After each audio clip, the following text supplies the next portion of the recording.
Celeste is a tough but fair platformer that was released in early 2018 on all major platforms, directed by Maddie Thorson and developed by the team that now operates as Extremely OK Games. It's a game about self-care, about loving and accepting every part of yourself and the journey towards that acceptance. Celeste started out as a game jam project made by Noel Berry and Maddie Thorson, being completed in just 4 days. This version of Celeste is a simple 8-bit platformer that has you controlling Madeline as she ascends Celeste Mountain. The Celeste we know now was built out of this game jam title, following the same premise but being explored to much greater depth in every aspect. I first played Celeste a couple years ago, I think in early 2019, and I was impressed by its ability to make a narrative that is improved by being a part of a platformer, its outstanding level and game design, rich, vibrant presentation, and wonderfully memorable music. So go get your climbing shoes, your climbing pants, climbing shirt, and put the pants on before the shoes. It'll be tough to get the pants on otherwise. Climbing gloves, climbing hat. Actually, if it's a piece of clothing that's made for climbing, just put it on. Also bring a bottle of water, and don't forget to go to the bathroom. It's a long trip, and there aren't any bathrooms up on the mountain yet. With all that, let's climb Celeste Mountain. By which I mean play and analyze the video game Celeste. So you don't actually need any of that stuff.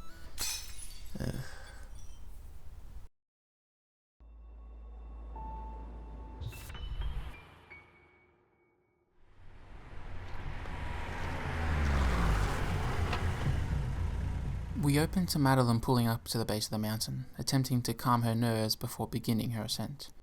We're immediately shown Madeline's uncertainty, albeit underlined with a positive tone as she reassures herself, likely creating a thread of relatability between her and many of the players already. It feels so much like doing something new or scary, especially something personal, whether it be life-changing or part of a simple daily routine.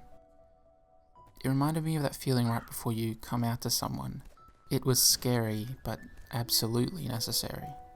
You gain control of her, hopping your way through these first few screens. A bluebird teaches you to climb up obstacles as some spacey keys mingle with the snow crunching under Madeline's feet. She comes to a small cottage with a woman standing out front. This woman, called Granny, warns Madeline of Celeste Mountain's eccentricities and questions if she's ready to climb it. Madeline gets defensive as the electronic murmur of her voice sours. The old woman simply laughs in amusement.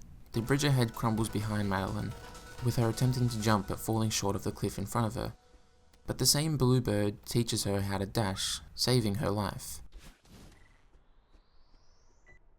Something reassures Madeline and the player that they can do it.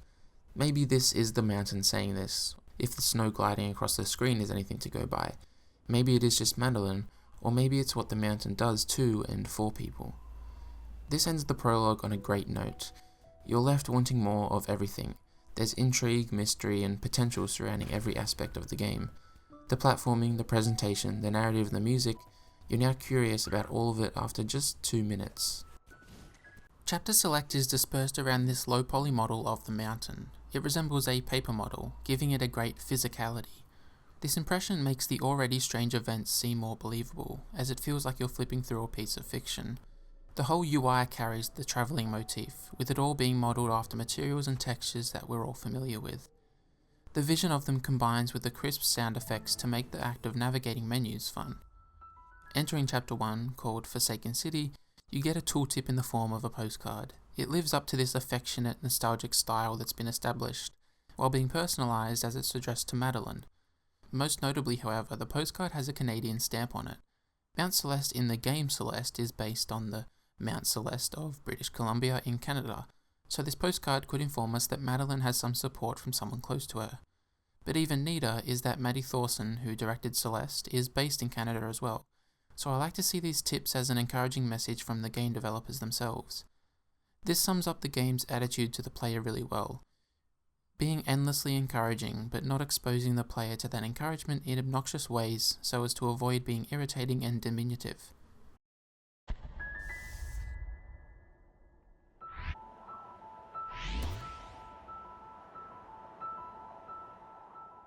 Chapter 1 kinda throws you in the deep end, introducing instant death spikes, springs, strawberries, and traffic light blocks within a few screens of each other.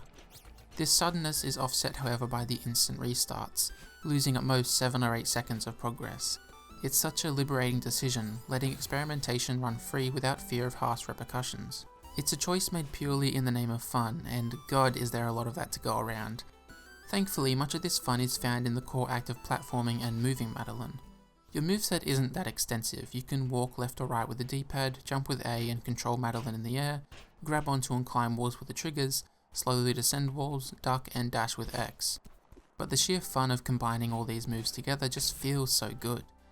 That's because they're communicated and executed with levels upon levels of detail to make it all feel natural.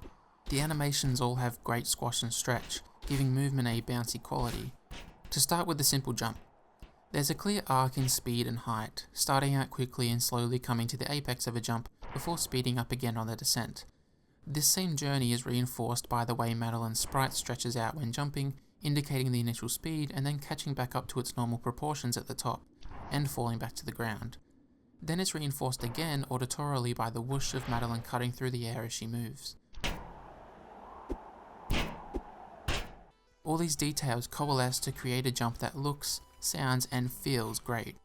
The dash has been treated with the same care, and it's just a thing of beauty. What's important is that this is a dash, not a double jump. By making it a dash, it can have the same speed, distance and properties every single time without fail. It's reliable and provides leniency to the player. That also makes it simple to learn and internalize. You gain a feel from it and can immediately extrapolate how the dash would feel in the other 7 directions. The low number of directions is key too. It removes a level of precision and tells the player that any jump that requires a dash will only have to be within these 8 degrees of movement, instead of the 360 degrees of movement that would come with analog control. Then the secondary details. Just like the jump, there's a distinctive and appropriate sound and animation, but for the dash there's also some screen shake and controller vibration to give it more impact and oomph. And of course the after image. This is the silhouette that trails behind Madeline after a dash.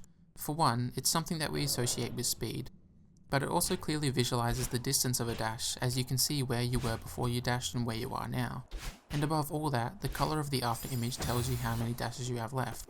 So the blue after image lets you know the out of dashes. It's efficiently communicating vital information that you're digesting without really meaning to. Some other small details to round out this joyous locomotion. Madeline's hair moves in believable ways to make it feel like it's responding to what you're doing. You get a plodding vibration while climbing that speeds up as you run out of stamina. You have significant control of Madeline in midair, making jumps feel safer and letting you get back to where you were if you want to bail on a jump after already committing. Madeline's sprite is really simple, having her feel like one entity that is easy to distinguish from the environment, so she'll never get lost amongst extraneous art. When jumping from a ledge, you're given a 5-frame buffer to make the jump input, so you have 5 frames of airtime in which you can still jump. This doesn't just make the game feel better for people who don't quite have the timing down, but also allows advanced players to get more distance from their jumps. This focus on feeling doesn't neuter the game or its challenge.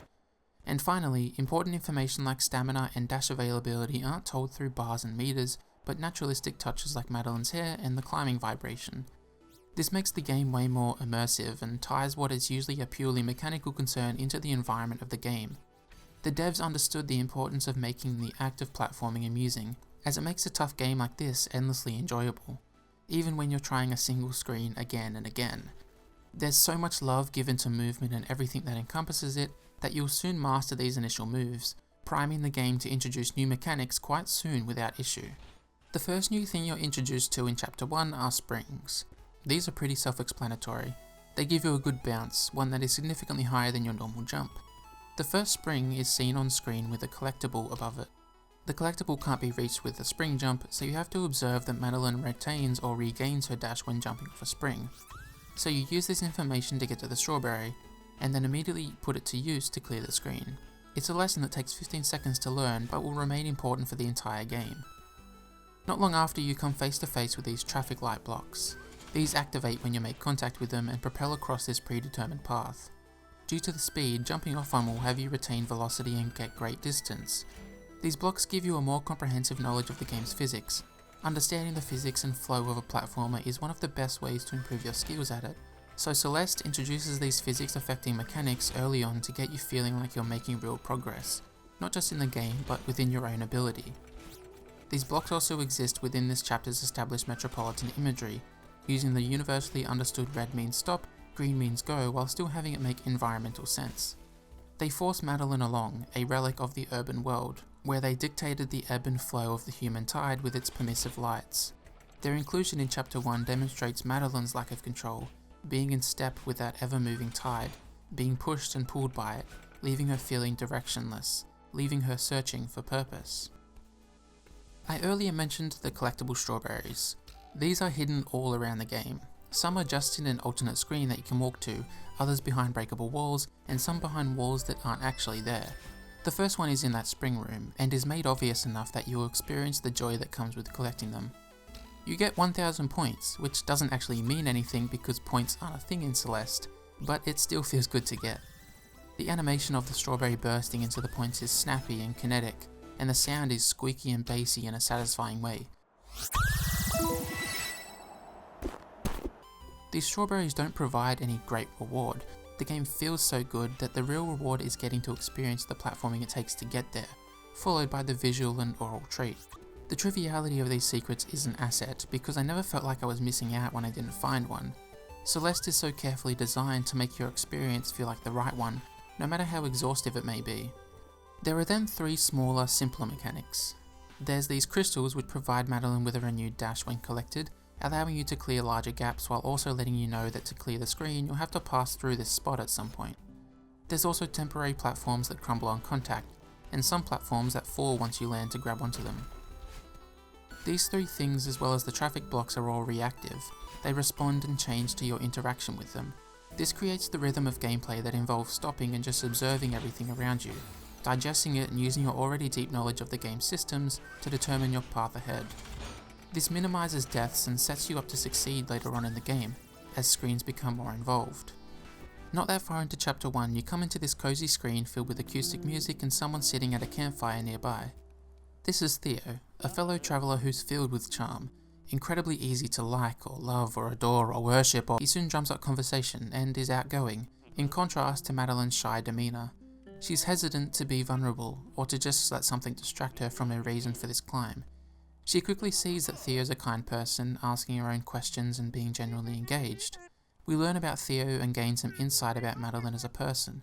We can sense her anxiety whenever her climbing the mountain is mentioned, but then see her enthusiasm when asking questions of Theo. Madeline asks him if he has a blog for his photography, and Theo says that everyone uses Instapics now. Madeline may not have a friend group large enough or social inclination passionate enough to warrant keeping up with social media. We can see that she appears to be pretty lonely. She's easy to empathise with and become interested in as a character, and Theo's the perfect opposite in his nature, making him great at exposing Madeline's thoughts and feelings, acting as a symbol of support. His presence then here only encourages the soothing position campfires take, becoming a respite from the harsh conditions that their ambient heat cuts through. In establishing Madeline's character for this analysis, I'd be remiss to not mention that Madeline is a trans woman. This was something that was only confirmed by the devs in late 2020, but the director, Maddie Thorson, insists that this part of Madeline's identity is important to the narrative, subtext, and development of her, and I'd agree. They wrote up a fantastic article about how they and the team began to understand that Madeline was trans, and you should all go and read it. It's quite a personal journey and not one that I want to condense or appropriate into this video. So the link is on screen and in the description, so please pause, go have a read and then come back. It'll only take you like 5 minutes and won't spoil any major plot points, but rather prime you to have a more holistic understanding of the game and its narrative. I got some feedback and help from a trans woman when it came to writing about this part of Madeline, shout out to MacGuffin, so that hopefully that part of the analysis and review can be a bit better informed. That being said, I'm under no impression that anything I say around the topic is definitive or absolute. This is just my perspective that has been clarified and assisted by MacGuffin along the way. I'd also recommend watching some videos about Celeste made by trans people to get a more authentic view about Madeline's journey as a trans character. Kiki and Alicia from Transparency did an amazing video on Celeste I'd absolutely recommend, and likewise for the video Anyakul, hopefully that's the right pronunciation, made about Celeste. That one's also fantastic. Those are linked on screen and in the description. Overall, it's really refreshing to have a game focused around a trans character, and from what I've seen online, it's meant a lot to a lot of people, even if that confirmation was delayed. The characters aren't just written well, but presented excellently. They each have a cute character portrait during dialogue and text boxes that are framed around their personality and presentation. Theo's has a threaded border and flannel background to accentuate his comforting presence. Madeline's has stone flourishes and a purple slate texture to indicate her isolation and coldness, the way she's feeling overall. The character portraits also animate and express excellently. This is all capped off by the character voices. There are plenty of games that use these garbled sounds as a voice for characters, but the ones used here sound distinct and are complex enough that you can pick up on intonation, tone, and emphasis.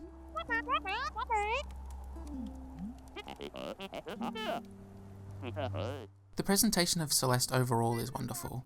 The graphics are vibrant and lively, with the mountainous backdrop providing a consistent colour palette and environmental character. This lets the world feel believable without interfering with the comprehension of platforming. The music is noisy but very juicy and sweet in its melodies.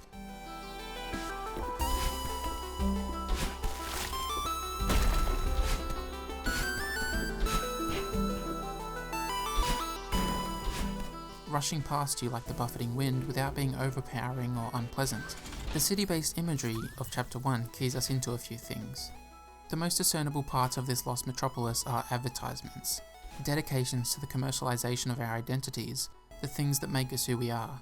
This ad specifically relates to Madeline, asking if you're beach ready, almost taunting Madeline's womanhood, targeting her struggles to feel comfortable with her own body. It's asking her to aspire to this image, playing off of the beauty standards inflicted onto the world by patriarchal systems and the especially insidious effects these standards can have on trans women. Without fulfilling that strict, reductive aspiration, Madeline feels out of place, alone in the city, playing up the common core contradiction of these dense environments, feeling all alone in a crowd of hundreds. This theme coalesces with the frigid weather and hostile terrain to hone our understanding of Madeline's struggle, specifically as a trans woman. We then navigate this struggle through the active gameplay, interacting with the forces that have suspended her into this secluded state, being the traffic light blocks and the decaying remains of urban architecture. This loneliness is all supported by the sound design. Everything sounds so crisp and crunchy and real.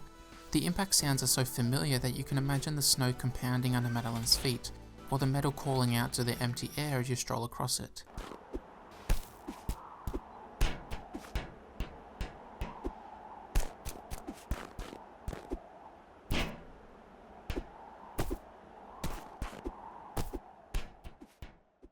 The vast majority of these sounds radiate from Madeline's movements, emphasizing just how disengaged she is from everyone. All these elements are wrapped up in screens that have continuity to them. You never walk to the next screen thinking that it clashes with the previous one. You're always ascending, never really progressing by moving down, so it does feel like you're climbing a mountain, even if this doesn't look like any mountain I've ever seen. Madeline eventually comes to a big tombstone, dedicated to all who passed while climbing Celeste Mountain. All those who lost their battles with mental illness, or their battles with a cruel, transphobic world and society. She rests at a campfire as that blue bird comes in to check on her. Madeline questions if this was a mistake, looking right at you as she does, ending Chapter 1.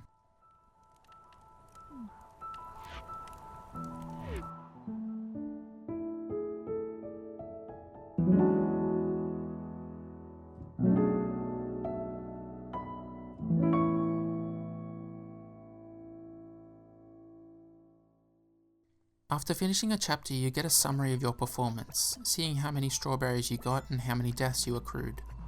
They're listed right below the strawberries as just another accomplishment, displaying that despite dying this many times, you still persevered. In Celeste, deaths empower the player, serving as a learning opportunity, not a point of failure.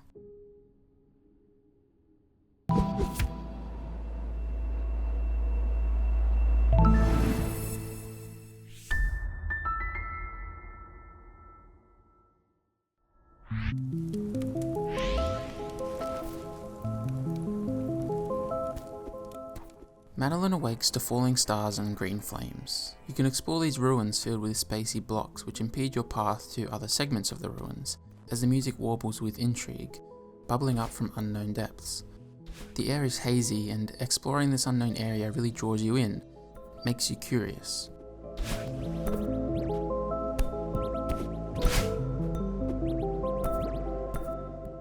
Madeline comes to a mirror and in the reflection sees what the game calls another part of her. Madeline, as far as I know not a canon name but what the devs and audience have decided to call her, is the manifestation of Madeline's fears and anxieties. She feels that what she sees in the mirror doesn't properly represent who she truly is, and so her reflection is characterized as evil, illustrating what experiencing gender dysphoria can be like. Moreover, Madeline is an amalgamation of the trepidatious, self-doubt-ridden mindset that many trans people go through, wondering if they are really trans, if coming out is worth it, and so on. Madeline breaks out of the mirror and runs off. Those spacey blocks from earlier come to life, opening up new paths as though the full complexity of this level, and by extension Madeline, is coming into view. This is carried on with the music, revealing layers of drums and synths to become a fuller version of itself.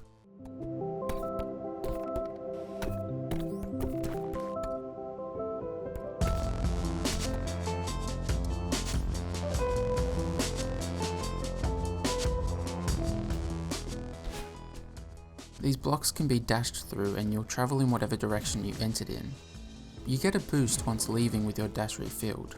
Dashing and hitting a solid object on the other side will result in a death. This means you have to dash with intent, as each entry into these blocks is a commitment to that direction. They play into the other mechanics' need for consideration, for looking ahead and planning your route. Madeline finds Madeline again, floating next to a skeleton and an extinguished campfire. This object that has just been established as a sign of reprieve is snuffed out, informing us as to Madeline's effect, being able to persevere through any of Madeline's defenses. They have a conversation. Madeline finds this part of her creepy and wonders if Madeline is the weak or lazy part of her, as she insists that climbing this mountain is out of their ability. Here we directly see how Madeline's tone is dictated to seed that doubt within Madeline around her identity, and how climbing the mountain, the act of which is comprised by gameplay, backs up these narrative elements to not just make them stronger, but also more relatable, framing this subject matter within a rather generic inner conflict. Madeline says she's being pragmatic, but is really just Madeline's self-doubt given reason. She's controlling, insecure, snippy, and stubborn. Madeline decides to run from this part of herself.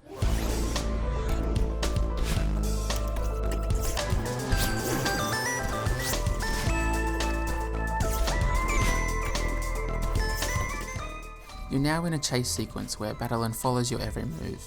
The game up to this point has taught you to stop and think about your path, but now that approach has to be thrown away. Stopping to think only results in a death.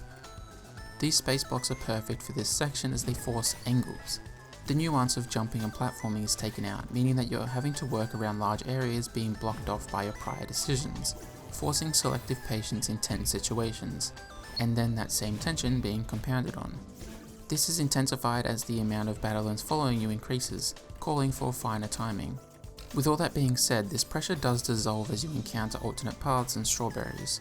The tension comes from the fear and panic, but as you attempt to get collectibles, the Madelines just become another obstacle, not a pursuer who knows your every move. It may seem like a negative effect, but I think it's intentional. As she flees, Madeline gains her composure, understands that this is just another part of her, and that with determination she will make it. That doesn't stop the frustration though. Going against what you've been taught may serve a narrative purpose, but also punishes the player by handing them deaths that only occur thanks to the sudden shift in tone and challenge. So I can absolutely see someone disliking these sections, but I personally feel that what it does for entwining character and gameplay trumps any frustration it brings with it. Madeline chasing you brings to mind the black dog metaphor for depression. This concept was unfortunately coined by racist, imperialist, human-shaped piece of garbage Winston Churchill, and refers to how depression can consume your life. A dog is a companion that would follow you everywhere if allowed, would become a part of every single aspect of your life. Depression is much the same, infecting and tainting everything you do, often doing so without your control, much like how a dog can act autonomously, where wrestling control can be difficult. Madeline's black dog is Madeline, following her every move while having characteristics of her own that are unpredictable, letting her act outside of Madeline's jurisdiction. This metaphor could be used for gender dysphoria, with Madeline trying to outrun her reflection, the black dog, as its appearance unsettles her, in a sense evolving without her identity and aspirations in mind. Madeline's powers here could also be explained as the manifestation of energy, of the exhausting effort it can take just trying to exist while being trans. With Madeline having to put so much more consideration and work into her life when compared to her cis counterparts, Madeline can now manifest as 3 or 5 versions of herself, making Madeline's path forward more complex and tenuous. The final few rooms become really involved to instill a great deal of satisfaction from completion. You leave the ruins and the pursuing Madelines, left to progress with the open sky above you as the world swallows up the music, ramping down the pressure and your heartbeat.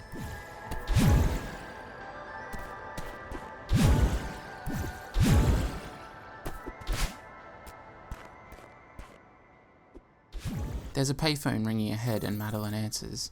It's a friend of hers, one that she seems to only talk to in times of panic, telling us that Madeline isolates herself, maybe allowing relationships to deteriorate as she only engages with them in the most dire of circumstances.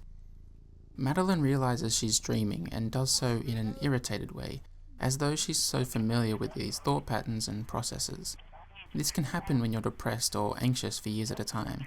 The bleak, maybe confronting thoughts losing their edge as they wear away from rolling through your mind over and over. With this realization, part of her says it's time to give up, and a monster, or Madeline's self-hatred, consumes her.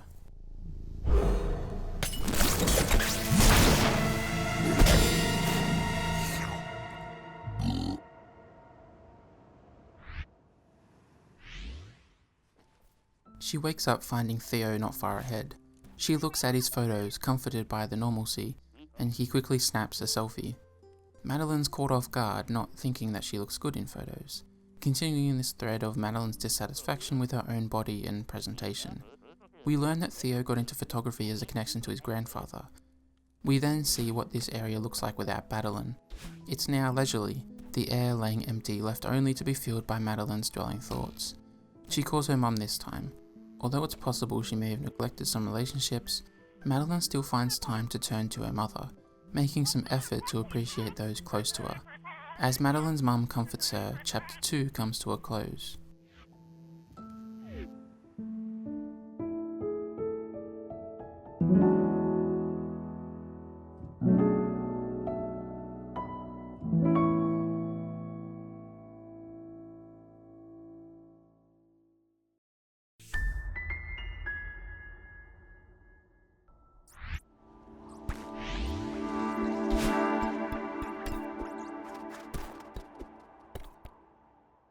In Chapter 3, Madeline comes across an old hotel, prefaced by these miasmic growths that do damage on contact.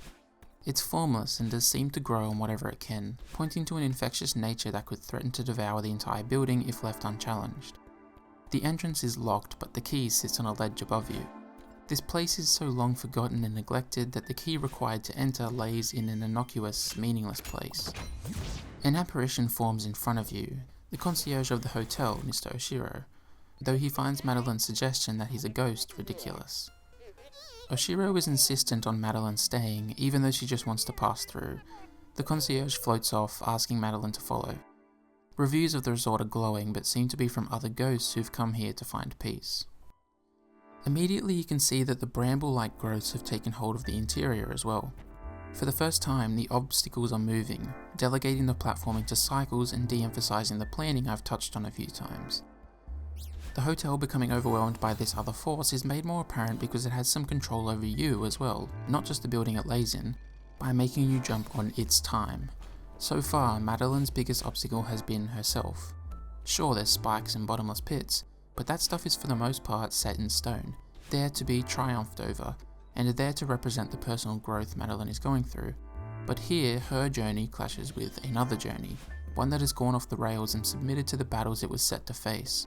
So the sudden shift in platforming focus comes to be a totally unique obstacle, one that is changing and moving because it's reflective of another human. Celeste has built a narratively intriguing reason for a change of pace, establishing one character and testing another. To further build out and justify this departure, a stark switch in scenery has been employed.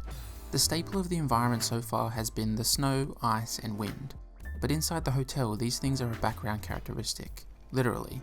The mountain's ability to manifest emotional conflicts is still present, but it seeps through the cracks in the windows, whistling and whispering by, instead of buffeting Madeline unabashedly. Then there's the music. It notably acquiesces to this new cycle-based rhythm through one component. Listen to the almost siren-like synths. They fade in and out like they're spinning in a circle, moving towards you and then moving away from you, as though they're going in a consistent cycle.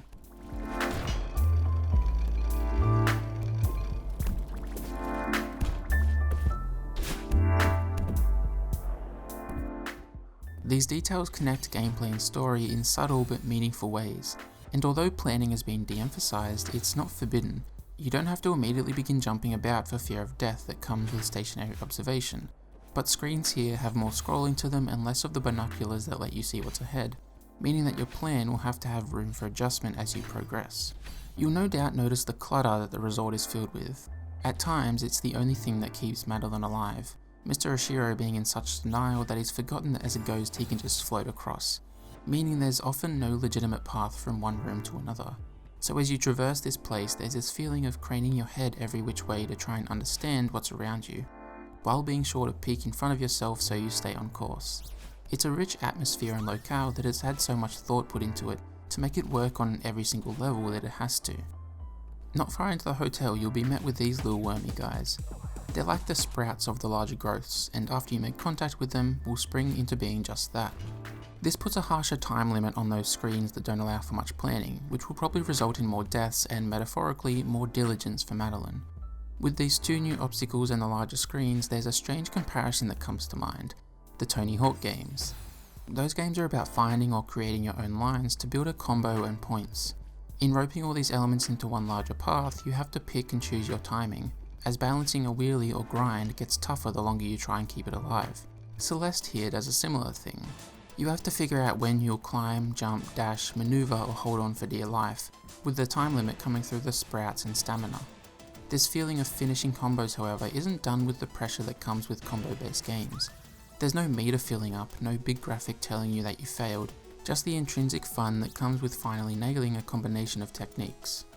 The extent of Oshiro's delusion becomes explicitly apparent when you enter the main hall. This place is a mess to navigate to anyone who's corporeal. Oshiro is obsessed with not upsetting the customer, but has not actually had anyone here in so long that he's never been confronted with what he's let stew in the resort. Amongst all this chaos, you can find a letter from Oshiro announcing the resort's closure. His investment was so deep that he was never actually able to find closure, and so still drifts through the halls. Madeline offers to help him clean up, and gives the same advice that her mother gave to her. Mr. Oshiro acts as a great reflection of Madeline, allowing her to operate as the pillar of support rather than being the one needing support. It allows us to see Madeline's perseverance in a new light, and shows that she's now extending interaction where she was initially wary of it when meeting Theo, for example. With this, the game actually opens up a bit, giving you 3 objectives that you're free to pursue in your own order. The decisions you can make here don't really mean all that much, but it's an appropriate choice for this chapter specifically. Oshiro is sort of paralysed by the intimidating task of cleaning the hotel, so Madeline is left to try and figure it out all on her own. We're again being made to embody Madeline, as exploring each of these directions feels like going out on a limb. Just starting somewhere, because otherwise it won't get started at all. This part of chapter 3 is where the cycles aren't quite as prominent, allowing the different challenges to feel fresh even when your goal is the exact same for each of the 3 areas of the hotel. After reaching the end, you hit a massive switch which sorts all the junk of one type, eliminating it from the hallways and rooms. I think it's very purposeful to have this stuff being visualized as books and boxes and general detritus. Depression can breed a kind of lethargy that stops time in your life. Everything becomes meaningless and you spend your days doing nothing, feeling nothing. The days are long and drab, but the weeks and months pass you by quickly, making you feel unaccomplished and useless. And in this cycle, shit just piles up. Clothes, devices, nameless clutter gets shifted from the bed to the chair to the bed to the chair to the floor to the chair to the bed to the floor, until it stacks up and, in your mind, proves that you are useless. So that state feels inevitable, it feels paralysing. And so with that knowledge, it helps us relate to Oshiro, but also puts his predicament into perspective. That cycle I just mentioned can go on for months, maybe years, and so imagine how long it's gone on here, to be occupying every single room of this grand hotel. He's a strange man and comes off obsessive and a bit off-putting, but we, like Madeline, are made to want to help him because we understand him. The game's made sure of it. After clearing some space and talking to him, Oshiro seems to believe it's the doing of his positive thinking. In Oshiro's case, it could very likely be his shame refusing him to acknowledge it.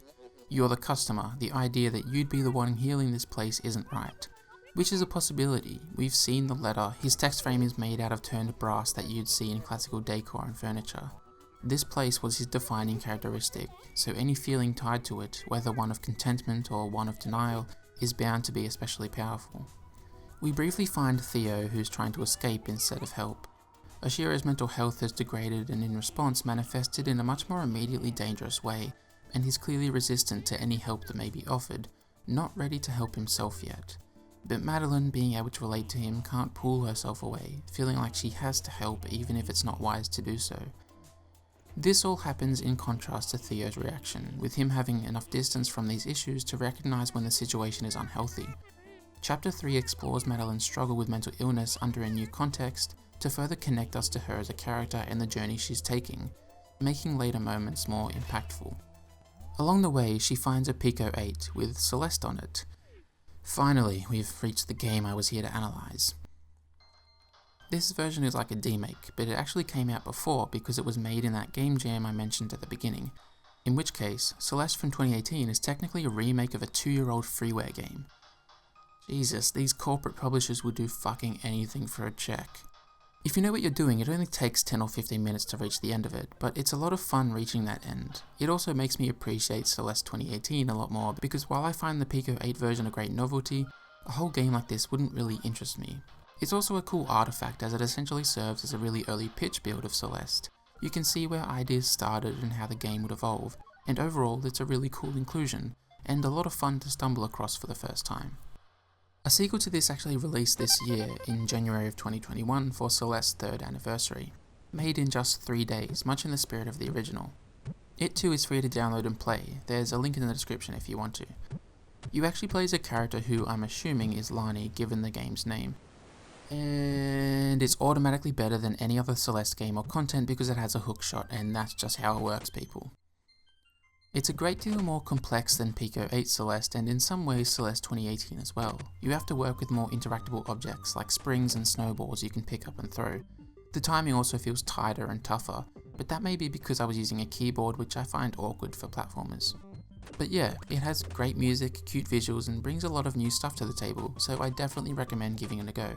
In fact, if you're interested in Celeste 2018 but unsure if you want to buy it, why not give the 2 Pico 8 games a chance, and if you like them, dip into Celeste, because I have no doubt you'd like that as well. With all the clutter cleared, Oshiro takes you to the presidential suite. The rooms you pass through get more infested and overwhelmed by these growths, further embroiling us in Madeline's predicament. We also get some insight on Oshiro's train of thought as he battles with the side of him that's trying to cling to reality, and the other, which is trying to claw its way deeper into delusion. When this side of him takes over, these growths fly out and attach themselves to the wall, now clearly being a manifestation of his denial. These new growths close over the simple way to the suite, showing us that even the side of Mr. Oshiro that wants to steep itself in the fantasy of the hotel still being operational is self-destructive, working against its own self-interest and tearing Oshiro down completely in the process. Here I found my first B-side for this playthrough, a challenging level that works on a rhythm gimmick. They're cool little one-offs that do well not to overstay their welcome. The presidential suite is spacious and filled with ornate furniture, but Madeline never intended on staying here. She says as much to Oshiro, at which point Madeline smashes the mirror and chastises him. The two sides of Madeline grapple until Oshiro insists that Madeline leave. He never differentiates between Madeline and Madeline, confirming that although Madeline sees the both of them as different, others don't. Madeline lays out Madeline's insecurities before insulting Oshiro again. This time, he snaps. After decades of wanting nothing more than for someone to visit his hotel again, so he could entrench himself further in his fantasy, that possibility finally presents itself, only to reject him, call him pathetic, and flee.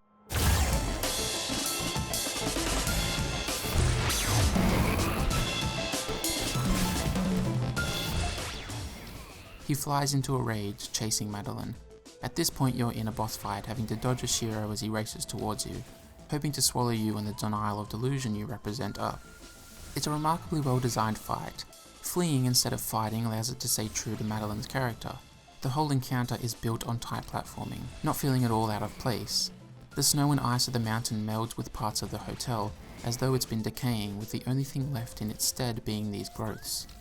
The music combines whirring synths, buzzing synths, keys and kinetic drums to create amazing energy, feeling like it's built out of the strange juxtaposition of imagery you're racing through. Madeline comes to the end of a balcony and attempts to appeal to Oshiro, but he doubles down, using the last of his rage to send you both falling.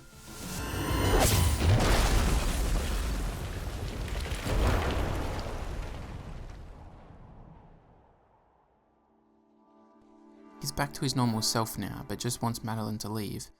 He says the hotel is closed for repairs, and we don't know if that's him deciding to accept the truth or deciding to push it further away. It doesn't feel like we actually helped, and maybe that's because he didn't want to admit that he needed it.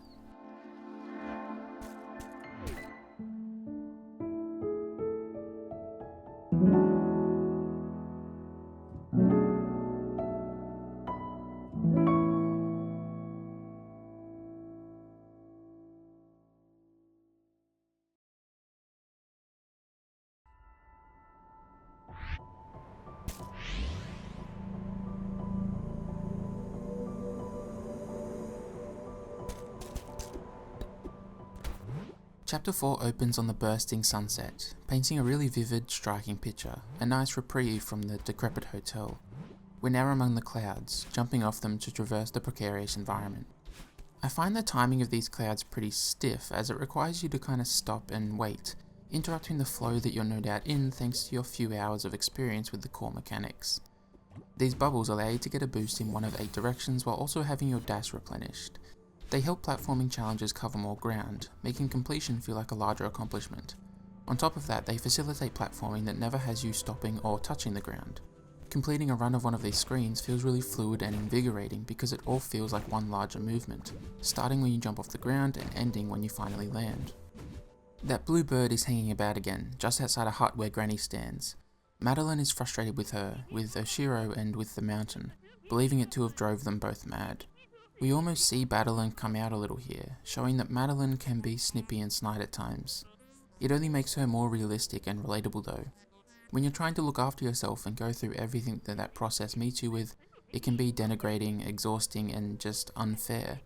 You get to a point where you're right in the middle of it all, and you're so unsure of what lies ahead of you that the end doesn't seem in sight. So you just ask, how much more do I have to go through before I'm better? When trying to bring yourself out of depression and anxiety after being drenched in them for years, you don't know what better is. That state you were in was the normal, and so even the prospect of taking better care of yourself is terrifying because it's unknown to you.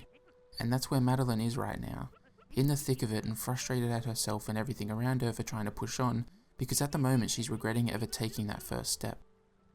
During this part of Celeste, it can really feel like you're finally seeing your train of thought presented to you, validating the mindset that can make you feel paranoid and lost, and at no point does the narrative feel tacked onto the game.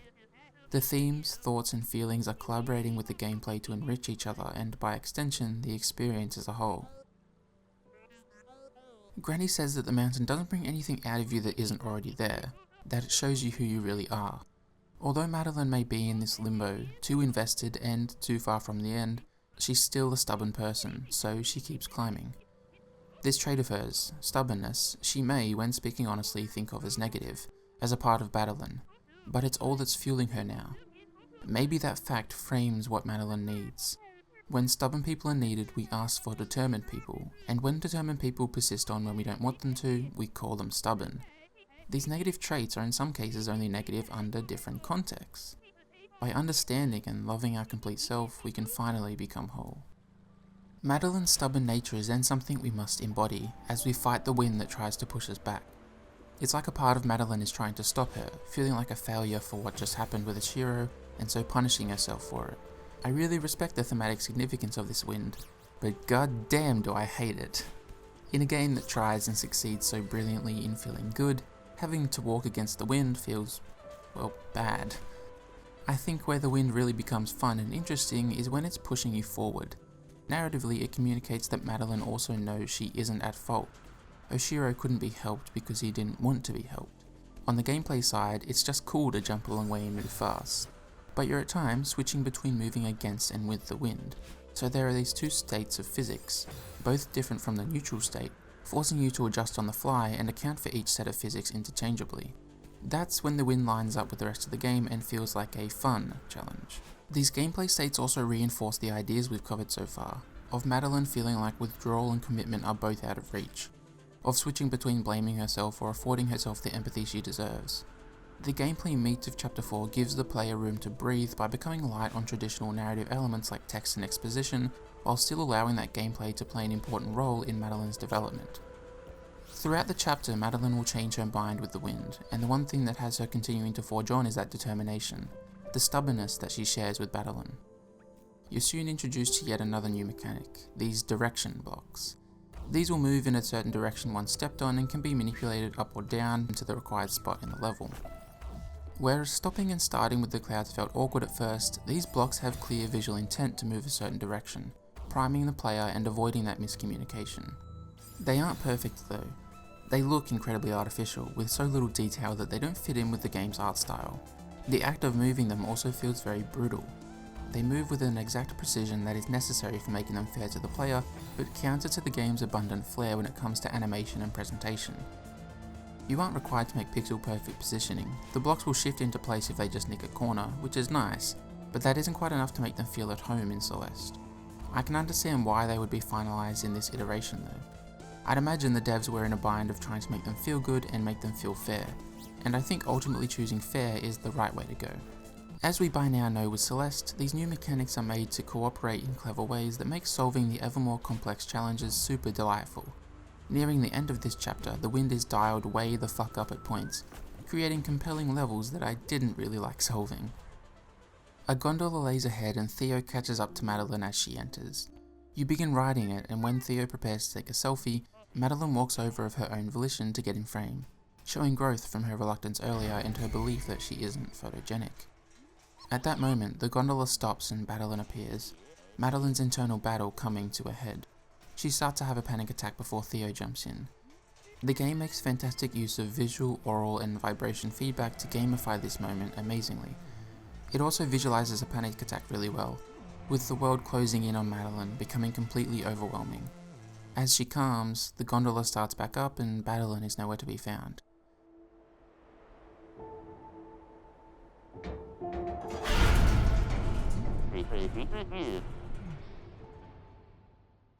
Madeline has won this battle, knows that she did what she could for Oshiro, but nervous for what's yet to come to pass.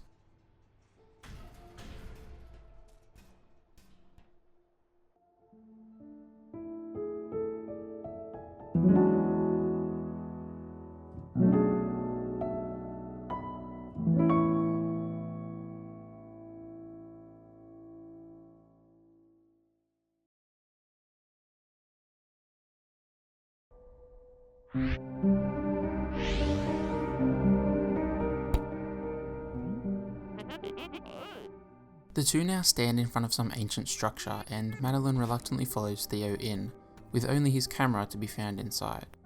In this same room you find these strange blocks which move when you dash, as though she has some control over them. They're integrated into the environment way better than the direction blocks from Chapter 4, with the sound design for them feeling eerie and warbly.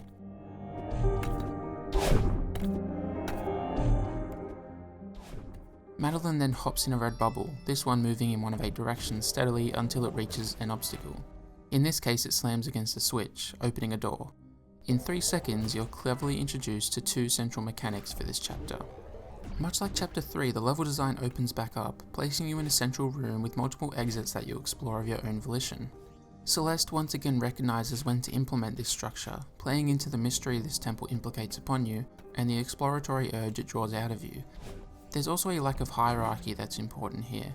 I didn't feel any one direction was emphasized more than another. The game capitalizes on this approach to have a number of strawberry rooms in plain sight of the player, rather than being hidden away. In this one instance, where it can be expected and reasonably implemented, side content builds up your skills for the tackling of the main content. The lessons that these rooms teach you aren't neglected by main content that's in the same vein, meaning that a player who doesn't bother with them won't feel suddenly in the deep end. But also, a player who does bother with them will not only be rewarded with the strawberry, but the upper hand later on, feeling like an advanced player who's immediately ready to tackle these tougher concepts thanks to prior experience. After tracking down a key, Madeline carries forward through the temple. She finds Theo trapped in a mirror who soon runs off, sensing something bad nearby. Mirrors have been the medium through which Madeline can come face to face with part of her, that internal representation, And so to find Theo, the deeper part of Madeline's mind is where we must go. In another imposing room, Madeline has to activate lights if the room is to cast anything more than a silhouette, showing us just how neglected this place is. The music is breezy and atmospheric, and the sound of the lights turning on echoes throughout the hall, creating a rich sense of place.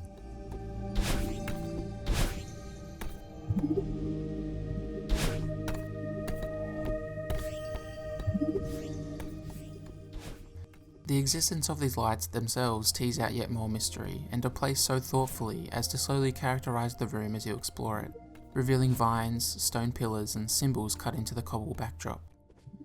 These lights also serve a platforming purpose, at times signposting how the player should navigate a space to successfully overcome it.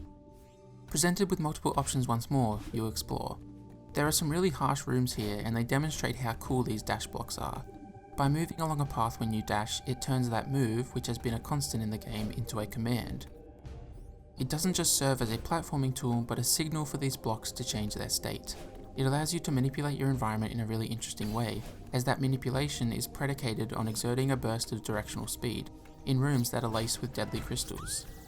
That means that your dashes have to be even further considered and planned for, as each one has 2 effects. It also keeps the control scheme really simple. You're not suddenly pushing a new button, playing into Celeste's dedication to making each new mechanic relevant to movement and physics, and now the controls associated with them. Chapter 5 follows this structure, presenting you with open-ended options before funneling you into another room that presents new open-ended options, each leading to main and side content. These larger central rooms and the rooms that splinter off from them teeter on the line of complexity. There's a sense of diverting from a path and just getting lost, but you never actually do get lost. I was never left wanting a map or a quick way to gather my orientation, but at no time did I feel like my journey was directed. These optional paths are filled with demanding routes to strawberries, having them take up at least a few minutes of your time, and thus feeling like genuine detours from the main sequence, even though there's never more than 1 or 2 rooms between the optional tasks and the required ones. Deeper into the temple, Madeline uncovers a grand mirror, so far being the reminder of Madeline's dysphoria or feeling out of place in her own body. She's drawn into it, and we see the imagery and atmosphere that these anxieties around her identity have created within Madeline, the expectations and opinions of herself that have thrived in this destructive mind state. You now control this grotesque eye monster, a minion of this anxiety-ridden, hate-fueled dominion. You kill her, bringing to mind visceral images of self-harm, actions that are given past by an overwhelming feeling of discomfort about who she is. This wakes her up, making her conscious within her own conscience. The grey blues of the temple have been abandoned for deep purples, pinks and reds to create a sinister and hostile tone. The synth jabs at your ears again and again as the bass growls underneath.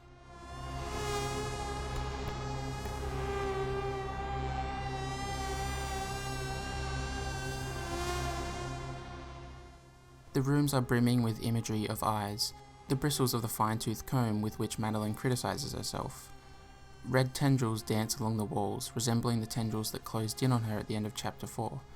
To get here, we unlocked doors, opened pathways to switches, and shed a new light on the long-forgotten halls of this temple, and all these elements work together to paint a picture of Madeline's psyche, one coloured with neglect and disgust. It's confronting, raw, and powerful, and says all it has to for us to understand and empathise with what Madeline's going through, whether through the lens of mental health or gender identity. She commits to making it out of this without Madeline's help and sets off to find Theo. As she progresses, she's hunted by these eye monsters, the embodiment of self-criticism, of her hostility towards herself and the anxiety that stems from that. Mechanically, fleeing from these monsters is really effective. Upon seeing you, they race towards you, their vicious maw open and waiting to consume you. You gotta dodge them while making it to the exit, maybe having to open a gate with some switches in the process. It's an intimidating sequence, the monsters sporting a menacing visage and energy, the space around them distorting. Unlike the chase sequence, the monster's movement has rules with flexible limits, stopping them from becoming totally predictable. They don't follow your movements one-to-one, making them feel more alien and Madeline more relatable. This level of uncertainty stops these challenges from becoming rote, upholding the promising tension that they each establish even after many deaths. As you're pursued and engaged by these monsters, nothing changes. The music stays at its pace, the visuals don't shift dramatically, the mental anguish this dimension represents is not new or out of order. It's existed long enough to establish a status quo, and us, as Madeline, are the ones disrupting that status quo. not the bloodthirsty monsters. You're soon thrown into another one of these central rooms we saw in the Dormant Temple, having multiple directions to explore, eventually unlocking a way to progress. This time, however, you are plagued by these monsters, maybe showing that Madeline understands that these eyes of anxiety are mental energy that could best be spent elsewhere. When she overcomes her anxiety and learns to manage it, or when she feels comfortable with herself, Madeline will be able to put that energy to best use. The music in this area does change to something more drawn out and contemplative, doing well to switch up the mood and settle the player into a calmer, curious rhythm of gameplay.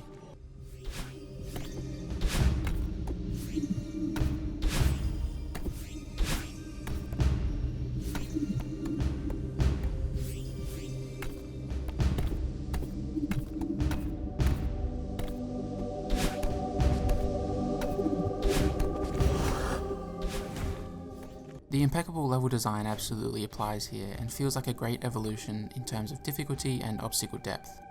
As you explore for keys to unlock your path forward, whispered vocals ease into the mix.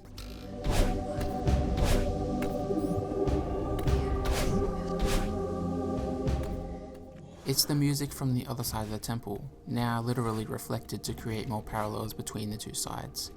It could also be speaking to how backwards Madeline's inner monologue is, how detrimental these patterns of thought are to her mental health. When reversed, this voice speaks. Sometimes I don't really know what's going on anymore. I don't know who I am. I just look in the mirror and don't know who I'm looking at or who's looking at me. I think a lot about where my train of thought is going. It's not always to good places, and that scares me. The vocals put Madeline's turmoil around her reflection, around her body and around her identity onto clear display. She's stuck in a confine that isn't hers, and it's taken her train of thought to a dark place, a deadly place that frightens her. As the vocals can only be heard when the music is reversed, they sound like they're being choked out as the person speaking them suffocates under the pressure and weight of what they represent. Lena Raine, the composer for Celeste, who is the one laying down these vocals, is a trans woman, and so they become even more applicable to Madeline's struggles as a trans woman. This voice is buried deep in Madeline's mind, having to be deciphered almost, even as you explore what seems to be the deepest, darkest part of her psyche, showing us how isolating and haunting this experience has been for her. These same sentiments play into the reading of Celeste that sees it as a story about mental illness and self-care. When dealing with these issues for years at a time, the person you used to be can seem so far out of reach. You can feel unknown to yourself and to others around you, being so consumed by these anxious thoughts that they devour the other parts of your identity. The person staring back at you in the mirror now feeling invasive, out of place and wrong. Madeline finally finds Theo. He rests in a room filled with eyes all trained on him. He sits in a crystal on a podium. The podium seems to have a discernible mouth and nose, Theo resting where the eyes would be. He's looked at as an intruder by the space, as someone who would support Madeline as she explores herself and finds relief within her identity. If we jump back to chapter 2, Madeline dreamed of a call with a former friend or romantic partner, who said that Madeline only talked to them when she was feeling particularly anxious. The tone of that call was combative, speaking to a relationship that ended on bad terms. That experience now plays into Madeline's anxieties around Theo, worried that that friendship will fail, that she's dumping too much baggage on him, that she's just bringing him down. Theo's support and Madeline's anxious thoughts unite to hang these watchful eyes above him. These eyes have significance to Theo's character as well. As a photographer sharing his work on the internet, he perhaps hinges too much importance on external validation, while also being particularly vulnerable to negative reception. These eyes watch him through a crystal, like the crystal display of a phone, wielding the power to make or ruin his day. Madeline wonders to him if these monsters are really coming from inside her. Theo's honest and just says that he wants out of here before they talk about all of that, and that's exactly what she needs. She needs to look after her present self and her friend, worry about escaping this place, and looking back at it from a position of safety and security. Theo grounds Madeline and serves as the motivation she needs to survive. You have to carry Theo out of here, using the left trigger to grab and hold onto the crystal. He's integrated into the level design to add a new dynamic to gameplay, being able to use him to push switches or activate tokens, or bonk the monsters.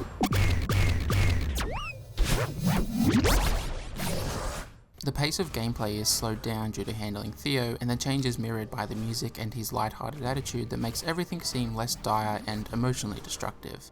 As you're now moving slower, you'll have to directly engage with the monsters more to put them out of commission for a couple seconds, showing us how Madeline is overcoming these obstacles she earlier wanted nothing to do with, facing them head on. After fighting through room after room of hardship, Madeline and Theo approach the exit, pummeled and disrupted by the power of the final obstacle, a massive eye, powering Madeline's anxieties, doubts and self-hatred. Hurling Theo, now a representation of support, at the eye destroys it and the crystal, freeing Theo from this fragile, constricting dependency on positive affirmation, positioning him to build up healthier self-perceptions and trains of thought. This action proves Madeline's fortitude and growth as a person, and ends Chapter 5.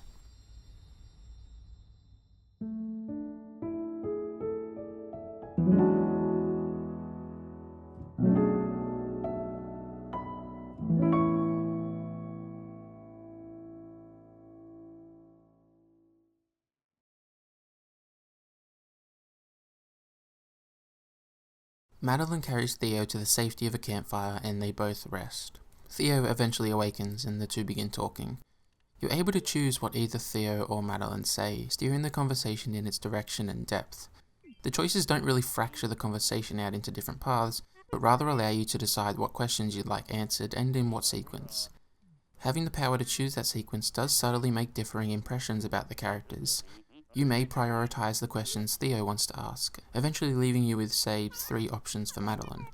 Having to choose these one after the other shows Madeline taking the lead in a conversation, making herself vulnerable and trusting Theo to handle that vulnerability with care. Madeline talks about her depression, about feeling like normalcy is just out of reach, and how climbing the mountain would be an accomplishment, proof that she can do something other than aimlessly float along.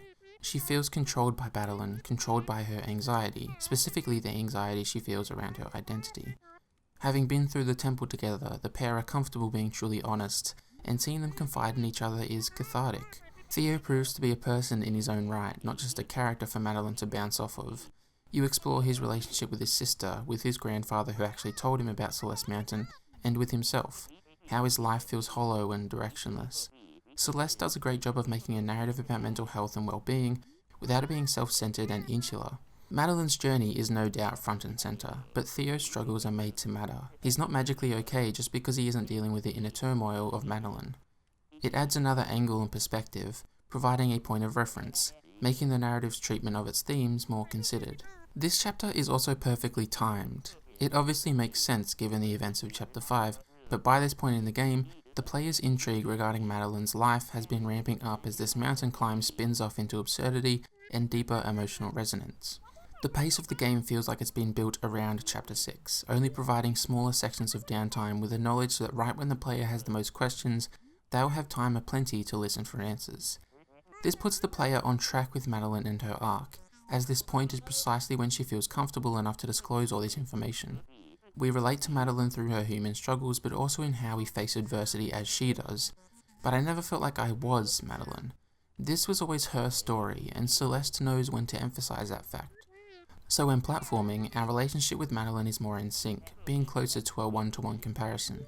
But after Chapter 5, our relationship to Madeline alters in its spirit, with us now brimming with questions and her ready to divulge the answers, providing emotional relief to both of us, and narrative relief to the game itself, now having gotten all this information off its chest.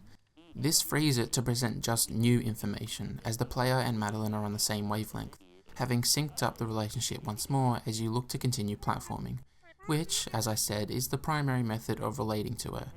It primes us for a climax and ending so well and shows great forethought on the construction of the narrative. In the end, Madeline asks to take a selfie. She volunteers to have her presentation immortalized.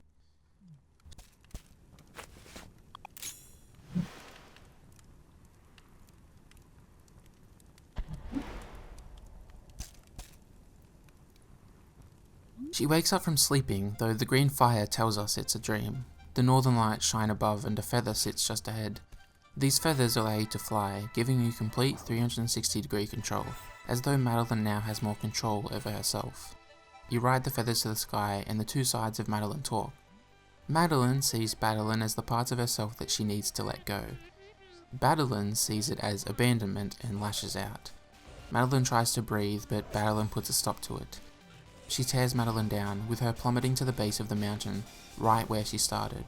Madeline came all this way, but learnt from it to reject this part of her as not being part of her, in the process tearing herself down.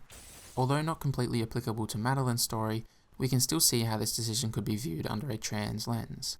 She'd be someone rejecting their transness, running from that part of themselves into the safety of denial. She's now surrounded by an environment that's more diverse than she's ever seen before on the mountain. The greenery grows and spreads freely, in stark contrast to the feeble attempts the grass had made in Chapter 1, barely being able to crack the tortured earth and feed life through those narrow concessions. The water shimmers and bobs placidly, living in harmony with icy walls. This part of the mountain is primed for growth, for conflicting parts to live in harmony.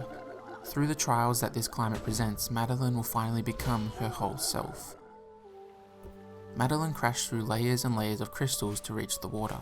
Thanks to those confronting moments with Badeline and the fall from grace they set forth, Madeline can now climb back up, with a path to contentment laid before her.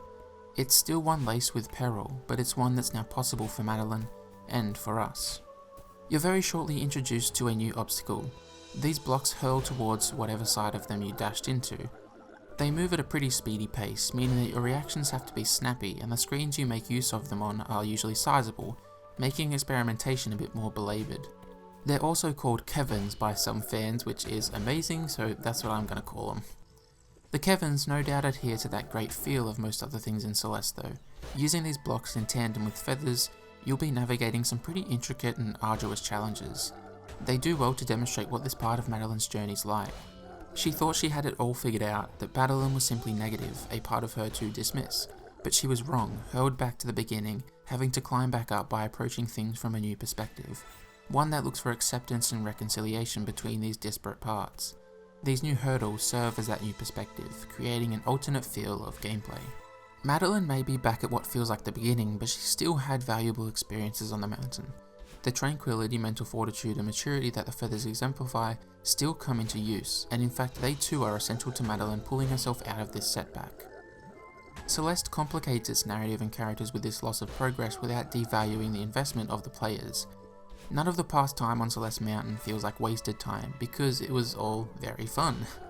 Level design continues to be exemplary, prioritizing planning and experimentation while tapping into that great joy of creating combos that I mentioned earlier. There's a renewed sense of energy as you're now jumping around a sharply different environment that offers new challenges. It really imparts that feeling of bouncing back from a loss onto the gameplay. Higher up from your fall, you can come across an optional screen where a pool of water rests in front of a mirrored surface. Madeline sees herself in it and makes the realization that ultimately, Badeline is a part of her. There's not a stark point of change where Madeline has an epiphany, but rather a point of burgeoning rumination based around her mental health and identity as a trans woman, with that then being drawn out by gameplay.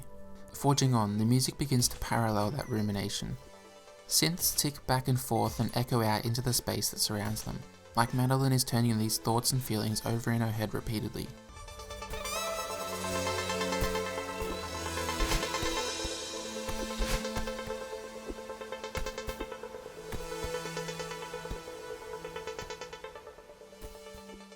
Oscillating to and fro, they establish an insistent pace, making them a constant presence, impossible for Madeline to ignore or run away from.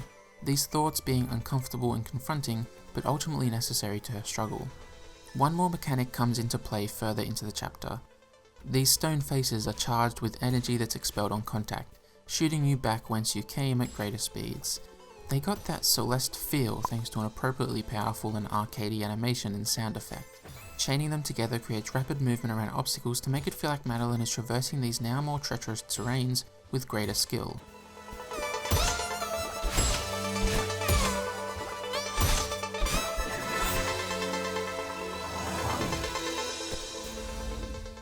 The level design opens up a bit to give this place a more cavernous impression, seeming lost and untouched, like Madeline's current train of thought, pacing unexplored grounds. This only grows as you come across a vast empty space interspersed with feathers, pointing to spots of mental clarity within Madeline. We see the bluebird yet again, and Granny yet again. Madeline seems at odds, frustrated at herself, fed up with Granny and scared about giving up and going back to, as she calls it, her sad life. Granny suggests talking to Madeline, finding out why she's scared of Madeline making it to the summit. Granny draws out to become a charming character in her own way. Celeste, being brief in characters, has an opportunity to create memorable people and relationships, and it seizes that opportunity wholeheartedly, crafting distinct personalities, appearances and tones of voice to tie up a well-rounded cast that plays its role deftly. Through brevity, Celeste gives power to each interaction, and shows brilliant restraint so as not to upset that balance, I think hitting a great interplay of narrative and gameplay. The familiar tendrils of Madeline protrude ahead, fleeing as you approach. This section establishes a flip in dynamic.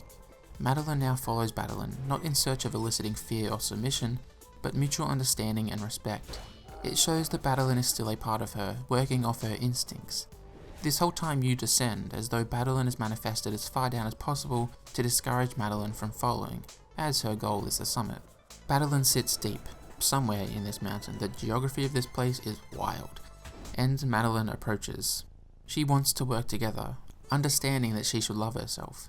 Seeing Madeline get it is quite rewarding, but unfortunately Madeline doesn't feel the same. She continues to flee.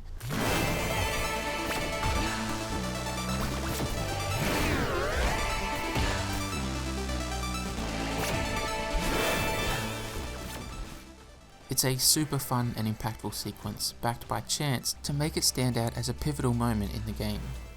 The raw gameplay is also quite a departure, having you dodge projectiles and rely on more reactionary skills, adding urgency and chaos to your platforming. Feathers come into play, holding metaphorical significance to this battle, as well as bumpers. Having to dodge these projectiles stops the tension from fading on repeated attempts, and the intensity burns hot for the whole encounter. Madeline feebly tries to convince Madeline that climbing to the summit is a mistake, that she was helping her, but it doesn't defer Madeline. Under these conditions, I actually found the feather to be irritating to use. The initial burst of speed you get can lead to immediate death on some of these screens, and the sudden analog control can make handling feel wobbly and easy to lose track of. With one last hit, the crystals crumble, the music mellows, and Madeline retreats one final time. She admits defeat and says she'll try and go away. Madeline asks for them to work together and comforts Madeline, embracing her.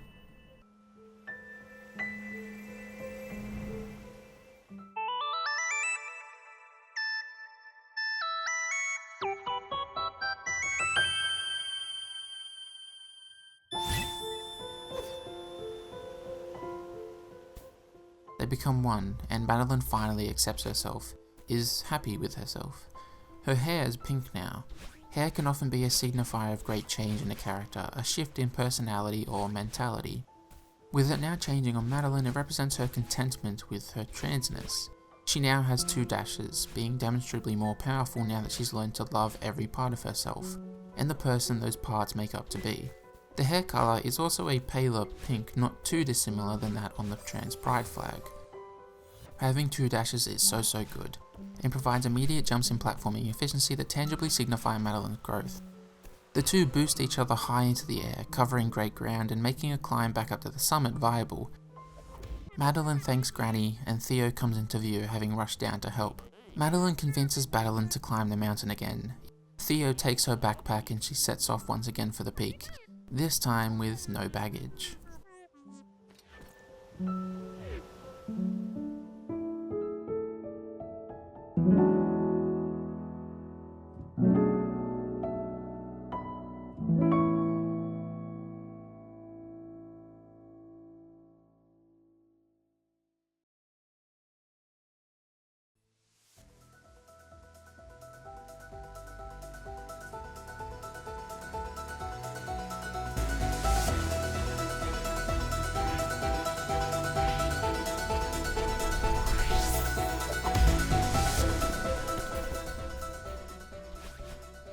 Chapter 7, The Summit, starts out pretty no-nonsense.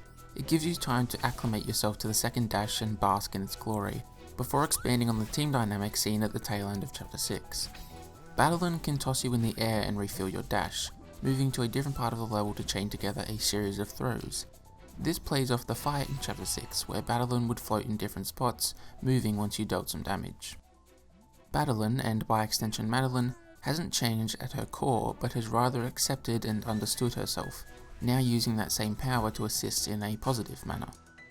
Reaching 500 meters, you're back in Chapter 1. The ingenuity of having Madeline fall back to the mountain base really shines here. You get to revisit all the design and gameplay motifs and themes again, tapping into your familiarity and good memories with them, building a sense of finality and real progress. Additionally, these mechanics can all be made new again by the second dash. That second dash opens up so many level design possibilities, and they're all explored under the contextualization of the different chapters. This is never overwhelming or intimidating precisely because of that contextualization. The player's prior knowledge is leveraged in the best way, forging a masterful balance of new and old that reflects Madeline's journey as a character. Of course, these recognizable obstacles would change because the Madeline that's revisiting them is one that loves herself, every single part.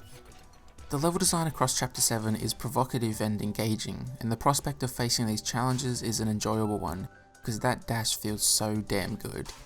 The dash carries the impression of Madeline going through a material positive change over from narrative to gameplay, further linking the two and working to construct an uplifting, triumphant spirit as you play. You'll be roaming so much of Chapter 7 with a big grin, and it's not just because of the gameplay transformation I've spoken of. Seeing the two sides of Madeline reconcile and support each other shows the effort she's putting in, effort that she was previously scared of, effort that's important to the player, because we played a role in it and we're made to care for her. This self-care is not purely self-aggrandizing though, as we see the two talk about Mr. Oshiro, challenging each other and ultimately coming to respect the other's perspective. These layers build up to make Celeste's plot foundation rock solid, holding up to closer scrutiny while still being resonant from a distance. These transitory conversations rest in front of a backdrop of blue sky and white and pink clouds that form streaks as Madeline cuts through them. This combination of colours and pattern resemble all the elements of the trans pride flag, which by now can be seen as a symbol for Madeline's self-acceptance and growth, sentiments that are key to the significance of these exchanges. Chapter 7 can be pretty exhaustive, and would be prone to dragging if it didn't make use of the structural shakeups that some earlier chapters brought. In a sharp move, Celeste brings back the broader structure when revisiting the temple. This expansion of exploration stays within the bounds of the summit's promise though, still acting as a microcosm and not taking up more time than it needs, hitting the exact sweet spot to really succeed. Madeline and Battleland apologize to each other and talk candidly, embracing acceptance and collaboration in what is a really sweet moment. With that, the final stretch of Chapter 7 comes into sight.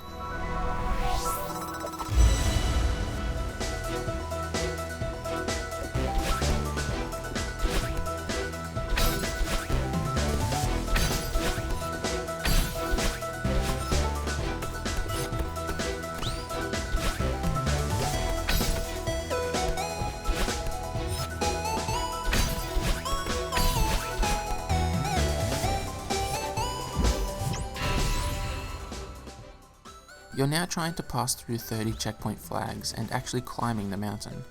The environment actually resembles a mountain in much the way we would expect.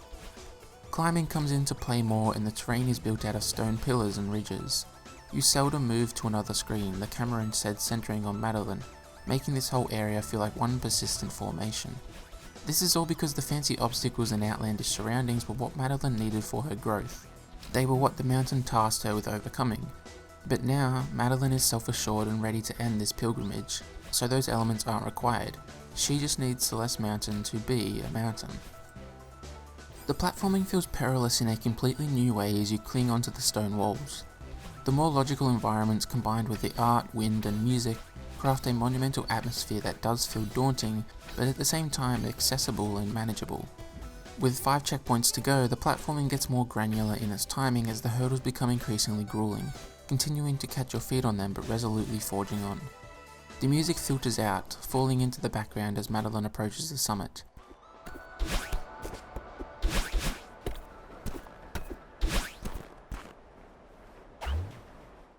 They both look out over the view they've been working towards, and marvel at what they managed to overcome. They're scared of what will happen when Madeline no longer has a body, but they show dedication to not giving up in what they've achieved on Celeste Mountain, and you really believe them.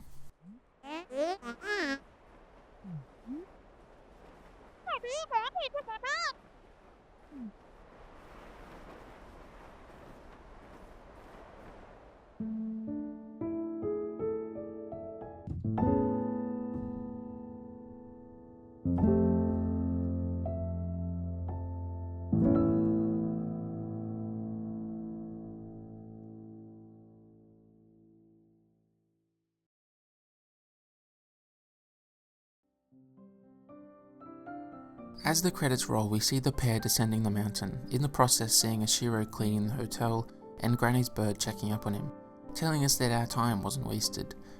The ending to Celeste is very regular. It's not spectacular or dazzling, and that's why it's so good. Madeline has established a new normal within herself, and so the ending matches that normal, feeling quaint and promising. The last thing we see is everyone celebrating at Granny's house with a strawberry pie.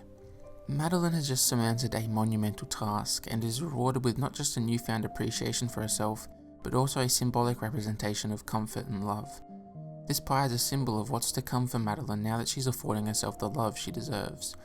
It also ties into the player's impact as well, implying that the strawberries you collected, and by extension the time you put into beating Celeste, has contributed to creating this change within Madeline. Playing Celeste has been rewarding in not just a mechanical sense but a deeply emotional one as well, because it's married gameplay and narrative so thoroughly and expertly. This strawberry pie is a beautiful, pure example of that.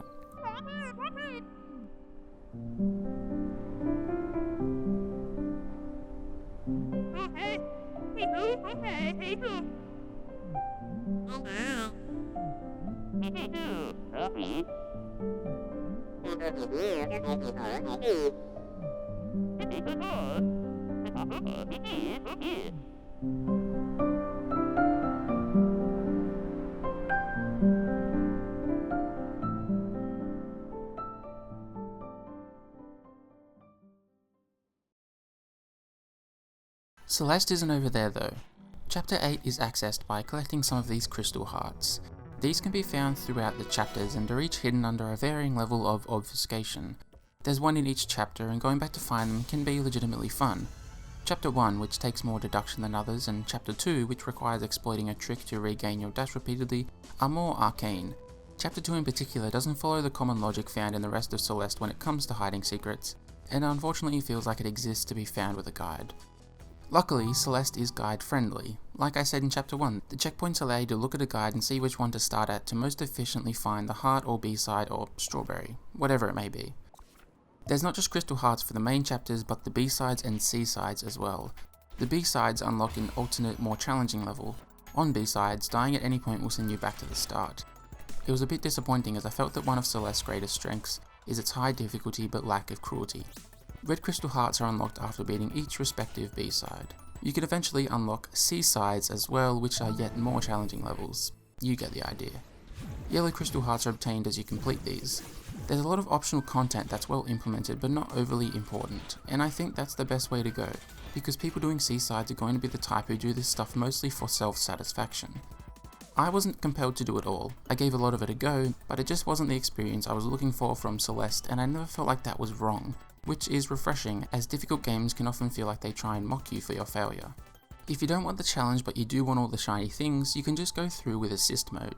This can be switched on when loading a save file and adds a bunch of possible modifiers to help you craft the experience and difficulty you want.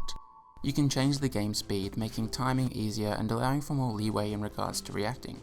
You can make stamina unlimited, clinging to walls and climbing for as long as you'd like. You can give yourself 2 or infinite dashes, or you can give yourself invincibility, not taking damage from obstacles like spikes or crystals. You may be having trouble with a particular screen, so you give yourself 2 dashes, and once you beat it, take your dashes back down to 1. Any use of these features is completely free of judgment and gives players the power to dictate their own experience. The candid ways in which these are presented I think makes a player more honest. If Celeste tried to make fun of me for turning assist mode on, I'd probably say, alright, fuck it, and turn it all on just to spite it, voiding a whole B-side rather than the one screen I was stuck on. But by being respectful of the player, I respect the game back. and don't want to completely abandon the dev's intention, but rather try and honour it while catering to my own skill level. These are obviously great accessibility tools as well. Assist mode opens Celeste up to a whole new swath of players, particularly those with disabilities, which is something we should be asking of all games. Some changes were actually made to assist mode in response to some criticism. After use, your save file would be branded to indicate assist mode had been used, and the preamble on activation took a bit of an exclusionary tone.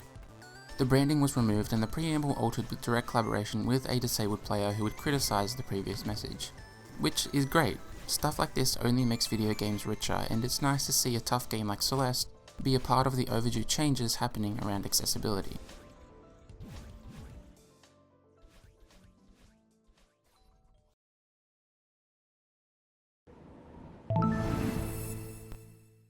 Chapter 8, Core, takes place a year after the main game, with Madeline visiting a cave found by Granny which goes to the centre of Mount Celeste. You get some insight on what life's been like for the characters in the passing year, and are soon ready to set off. In the core, your dash is only replenished when a dash crystal is used, or when you transition screens, completely changing how platforming operates. A new limitation brings with it a new limitation to level design, and this change is just the right amount of different without feeling restrictive. There's an onslaught of new mechanics in Chapter 8. You have these sort of moving rails that propel you when climbing, crumbling blocks with a similar effect to the clouds, and the ability to change the environment from fire to ice. The properties of platforms, hazards, and bumper blocks change dramatically when the temperature shifts, allowing for levels to feel quite dynamic. The new mechanics each follow the standard for Celeste, having clear purposes that allow them to be taught to the player easily before being integrated with other concepts to build the complexity of their application and the skill level of the player simultaneously. The layout wraps in on itself once the temperature switch has been made, creating familiar but unique levels without extending the raw size of the chapter. It isn't that long before you're switching modes while platforming, quickly adapting your movements to accommodate, tapping into the remarkable game feel that Celeste is so good at.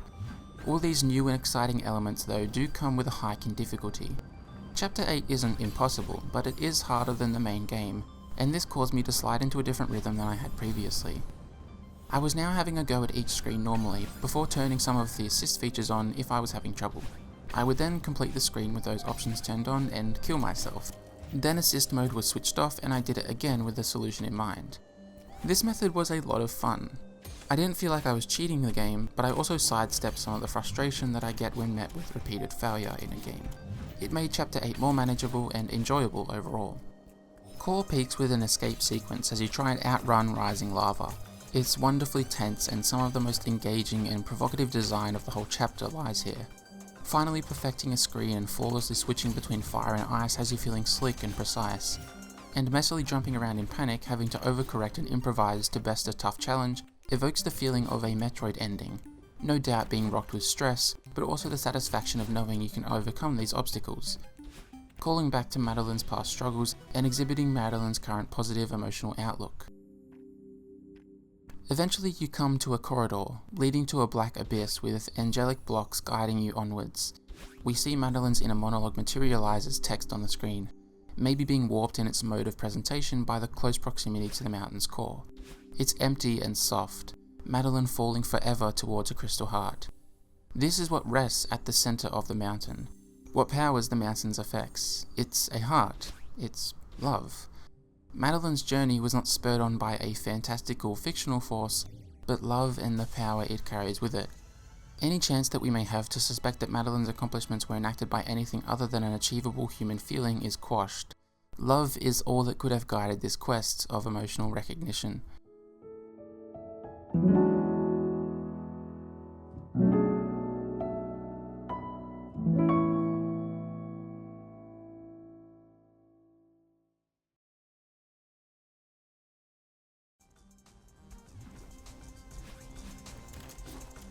Chapter 8 is a wonderful little epilogue that takes on a calmer, more pensive narrative inflection to answer one simple question with a few proficiently executed developments.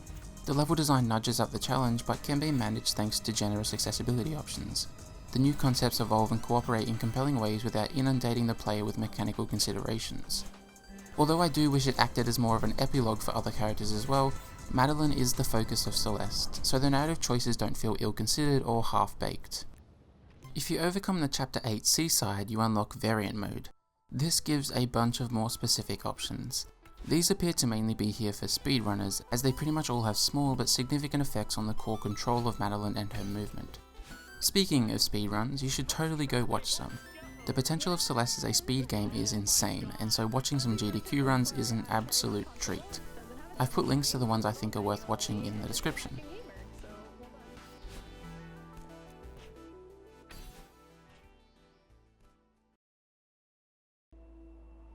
Even with all that, Celeste isn't finished yet. Chapter 9, Farewell, was released as free DLC in September of 2019. It came out after I'd already completed Celeste, and so I only found out it existed after I was preparing to play again for this video. Farewell takes place among the stars, with Madeline waking up on a grassy plain high in the sky. The game is still really stunning, deep in its colour and artistic construction. Madeline approaches Granny, but with a crash of lightning she's replaced by a grave. Sheets of rain fall into the earth, and the magnificent tree struck bare of its beauty. Madeline speaks to Granny's grave, lamenting that she isn't prepared for this. Madeline comes out again, after not showing in Chapter 8. At the beginning of Chapter 8, Granny suggested that Madeline's better mental state may have been the reason for her not manifesting, giving us insight as to how Madeline must feel now. Madeline is no longer sympathetic towards her, reverting back to the cruel demeanour we saw in Chapters 1 to 6. The blue bird flies by and Madeline follows it up into the clouds. Now in the night sky, the two argue about following the bird, Madeline feeling that it's proof that Granny can be brought back. Madeline leaves and you're back to having one dash. The music feels more layered, with the space between those layers expanding to properly portray this new environment.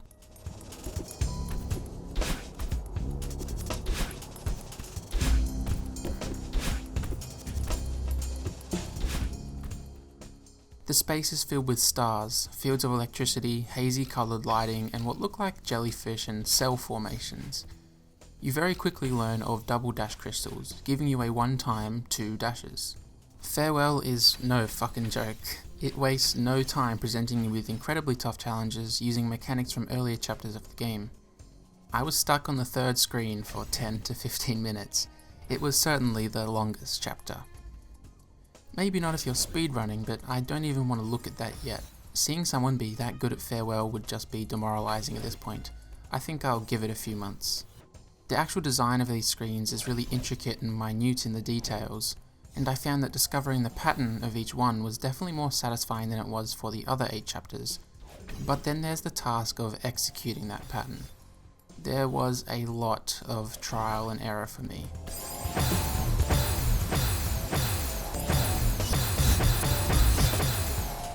Farewell isn't demonstrably meaner than the other chapters in its presentation, so there's not really any brewing antagonism between the player and the game, but there is the natural frustration of having to try something over and over and over.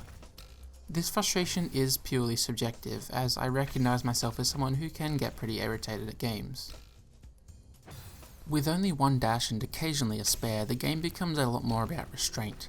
The dash is way more situational and specific in its use. It's never really a safety net, but a necessity for survival. Playing the main game, it felt like I was carving a path. There wasn't really a sense of freedom, but there was wiggle room and open space to get to the end of a screen in slightly different ways, with the collectibles opening up more alternate paths. But in Chapter 9, that wiggle room isn't there. That lack of agency does something great for Farewell.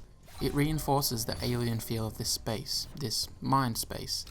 Madeline's trying to mourn the death of someone who was so integral to her own mental triumph, and so she feels wrong. As she said, she wasn't prepared for this, so this is reflected in level design. That singular, all-important dash has become ever more vital. These levels that are so entrenched in space are ironically claustrophobic. Your feasible options for movement so limited that you feel trapped and anxious. And that is so cool. Celeste is demonstrating a totally new way of metaphorizing Madeline's mental anguish. But it's also so shit. Okay, I'm being hyperbolic, but this type of level design, while thematically potent, is overbearing.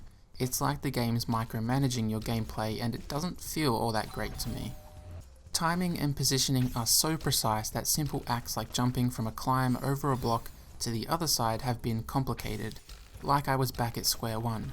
Which again mirrors how Madeline's been affected by Granny's death, separated from Madeline, becoming stubborn and insecure just like Chapter 1. so I'm really conflicted. I think a not insignificant amount of the fun feel of Celeste has been hacked away for Farewell, but it's been hacked away for a plot purpose that it serves brilliantly. It's something I like way more in hindsight. Having already suffered through it, I can see why it is the way it is, but I only saw that purpose when looking back, because when playing, I was more just annoyed and a bit over it. So that does bring up a question. Is it okay for Celeste as a game to no longer be as fun if it's that way to entice richer storytelling? I don't really have an answer. I applaud what it's doing and it does it really fucking well, but I certainly wasn't clapping in the moment. I was too busy mashing buttons. But I'm getting ahead of myself, so we'll leave this as is and dip back into the topic a bit later. So where were we? Right, like 8 screens and 1 hour in talking about level design. Another totally new mechanic are these pufferfish. That's what I'm gonna call them, pufferfish. They can be bounced on, sending them to a predetermined location. They also explode when in close proximity and below the orange half of the fish, restoring your dash and flinging you away. These are really fun on their own, especially at the beginning when Celeste feels obligated to teach you about them before getting right back to the fuckery. They demonstrate the change in platforming approach between Farewell and the rest of the game. I mentioned before how you could take some time to plan your route before taking it, feeling less like a trial and error slog. In the earlier chapters you typically learned how to refine your path through deaths, but in Farewell you completely craft your path around them.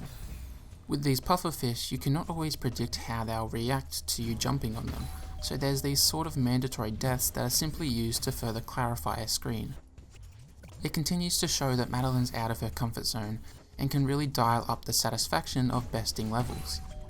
Like some other mechanics, they too have Madeline covering more ground to emphasize a feeling of progression, which is nice after making minuscule improvements for a while. Something unfortunate that I think is inherent to their design subtracts some of the fun of using them.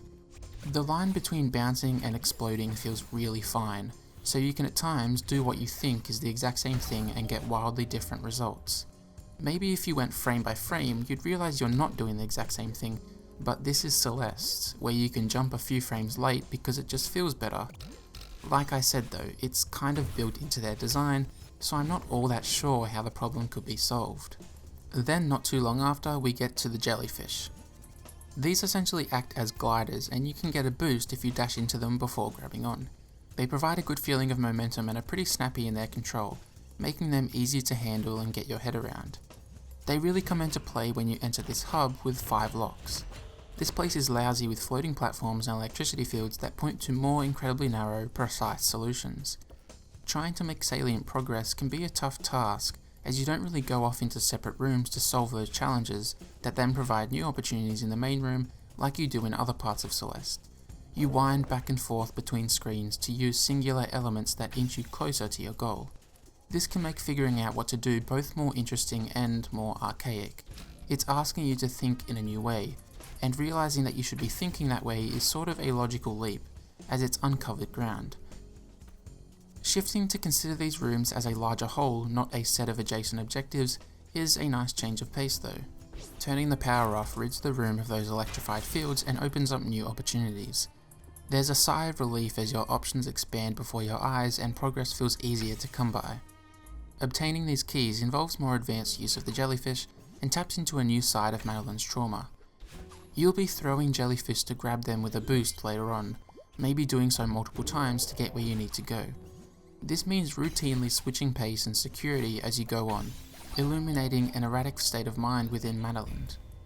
Gliding is pretty slow, leading digestion of the coming hurdles to feel more comfortable, but this comfort has to be abandoned to progress, speeding platforming back up and scrambling to assume that position of relative relaxation as soon as possible. By giving the player more control over the moving parts of a level, formulation via experimental deaths is really the only option. It continues to mirror Madeline, feeling like she's carving this path towards emotional stability in the face of upheaval all on her own, no one there to guide her or reassure her. However, giving you such comprehensive control over one of the key tools of level does continue to open up the breadth of variable ways when trying to overcome that level.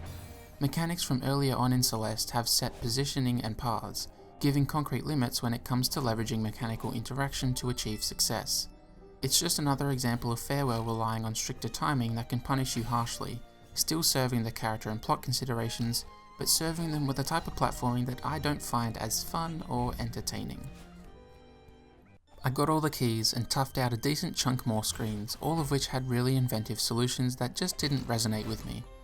I began to use assist mode in the same way I did during Chapter 8, using it to supplement my abilities and not getting caught up on doing everything the first time round. I've since gone back and completed some of the screens I essentially skipped, but it's slow going and I'm not sure if I'll try and do everything piece by piece or just try and leave it where I'm happy to.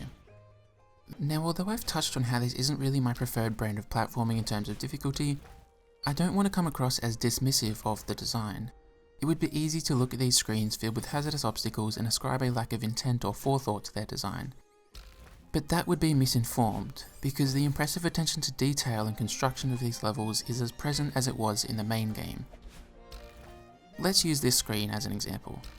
These crystal formations impend upon the player and force action pretty immediately. There's very little margin for error, so they may seem like they've been placed purely to elicit frustration from the player. That's not the case though. This first tendril has a kink right at the end, placed in that exact way as to allow the player to let go of the moving block and start moving right the moment Madeline's grasp is released. This tiny choice adds a degree of wiggle room in terms of timing and positioning, keying you into where you should be letting go from and at what time. These levels are just as painstakingly crafted as anything from chapters 1 to 8. They're brilliant, there's not really a drop in quality in that sense. I think the reason I'm making sure to harp on the difficulty, so to speak, is because it doesn't feel like chapter 9, it feels like chapter 12 or 13. Celeste steadily gets more complex and difficult as you soldier on, and the jump in that difficulty from chapter 8 to 9 doesn't follow the steady upwards climb that it has laid out thus far. It's an interesting conundrum, because it does great things for the narrative, purely in the sense of plot and characters, but it betrays the narrative of gameplay, leaping ahead instead of staying true to that established logical progression I just mentioned. And that's when I was playing all 9 chapters one after the other. I can't imagine how stark that leap would have felt having not played the game for a year, only to jump back in with the release of Farewell. It's just another aspect to that question we briefly touched on earlier about a game being less fun for story purposes. But like I said, that all comes to a head later on, so we'll leave this as it is. Madeline comes across a crystal heart, but she refuses to believe that this could end without finding Granny. The game begins to glitch out, losing its facade of reality. 15 more crystal hearts are required to continue, and after parting the barrier, Madeline comes to an internet cafe. This teaches you wave dashing, a technique of getting great distance from a jump. From what I know, wave dashing was a technique mostly used by speedrunners, not being required for chapters 1 to 8. This is acknowledged by the fact that you learn this through an internet cafe. It's not that hard doing a basic wave dash, but the game only gives you one chance to do it before moving on to a variation of it. A variation that puzzled me. I could get most of it, but I seriously couldn't wrap my mind around how that final jump over to the block even worked. There are these silhouettes that consist within the glitched out effects while clarifying what needs to be done, but it didn't quite clarify enough. I tried for a while, but I could never quite get there. It seemed like some steps were missing. I didn't know what input I was supposed to make to apply a wave dash in this situation.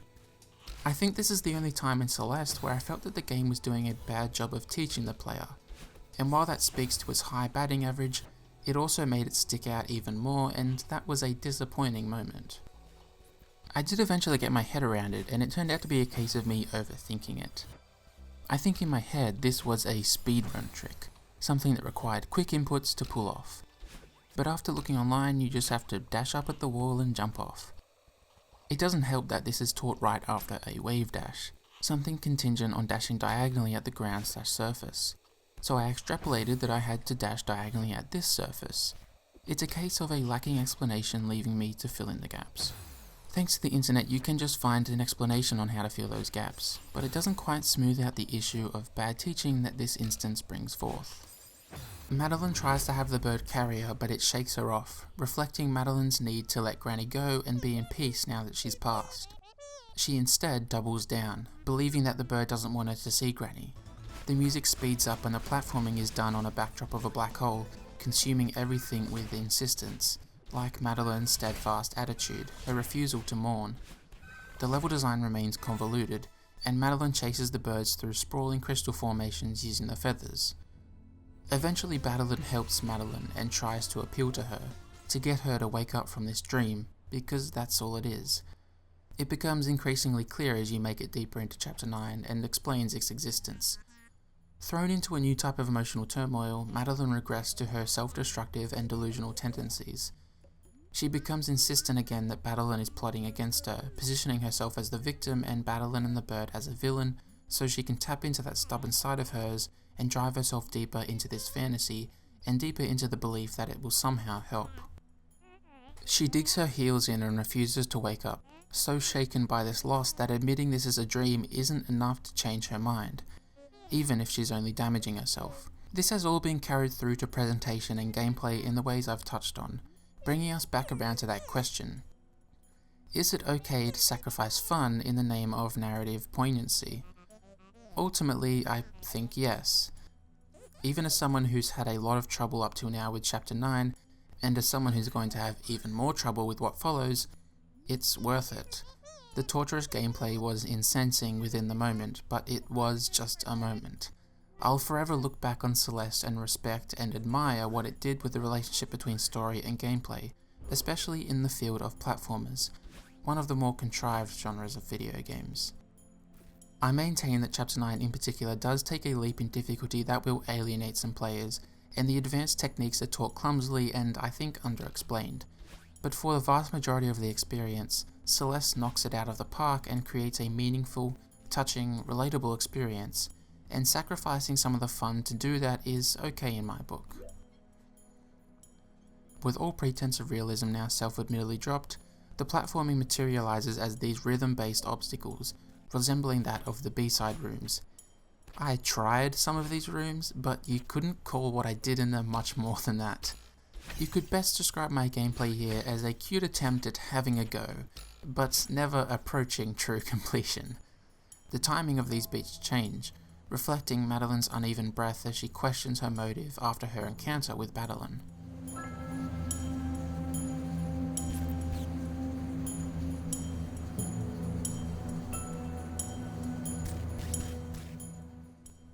She catches the bird once more and asks it to take her with it. Madeline's basically saying she wants to die, and it's absolutely heartbreaking to see.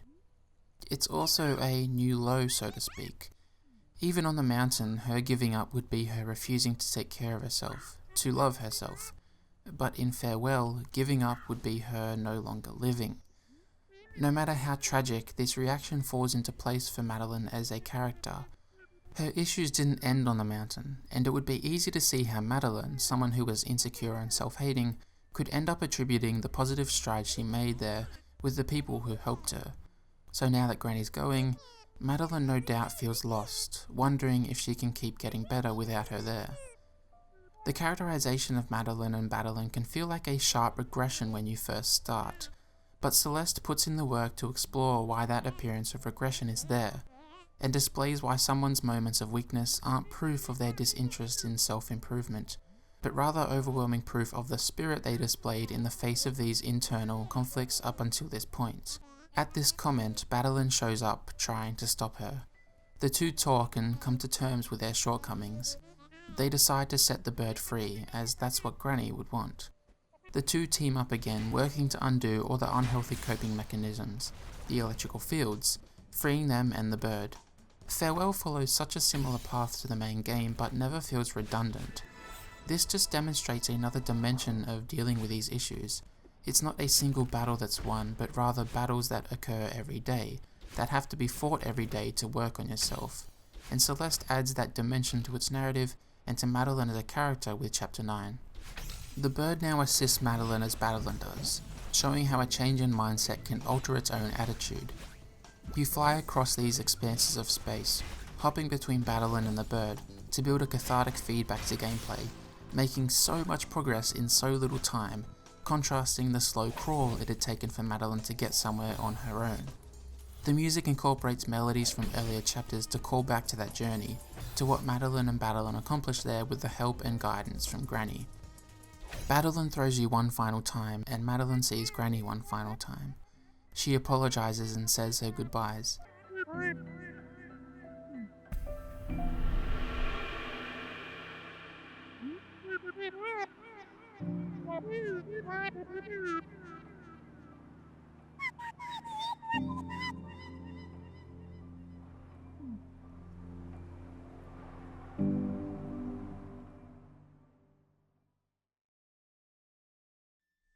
And as she wonders how she can go on, she wakes up.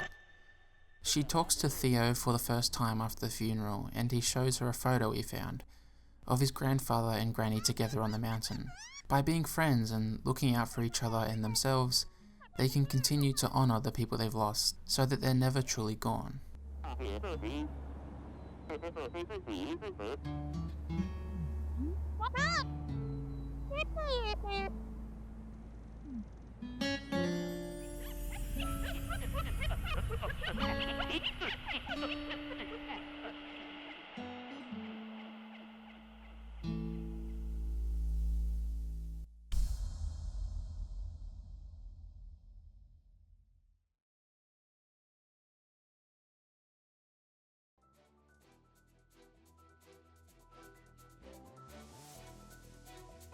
Celeste is one of the best, if not the best, platformers I've ever played.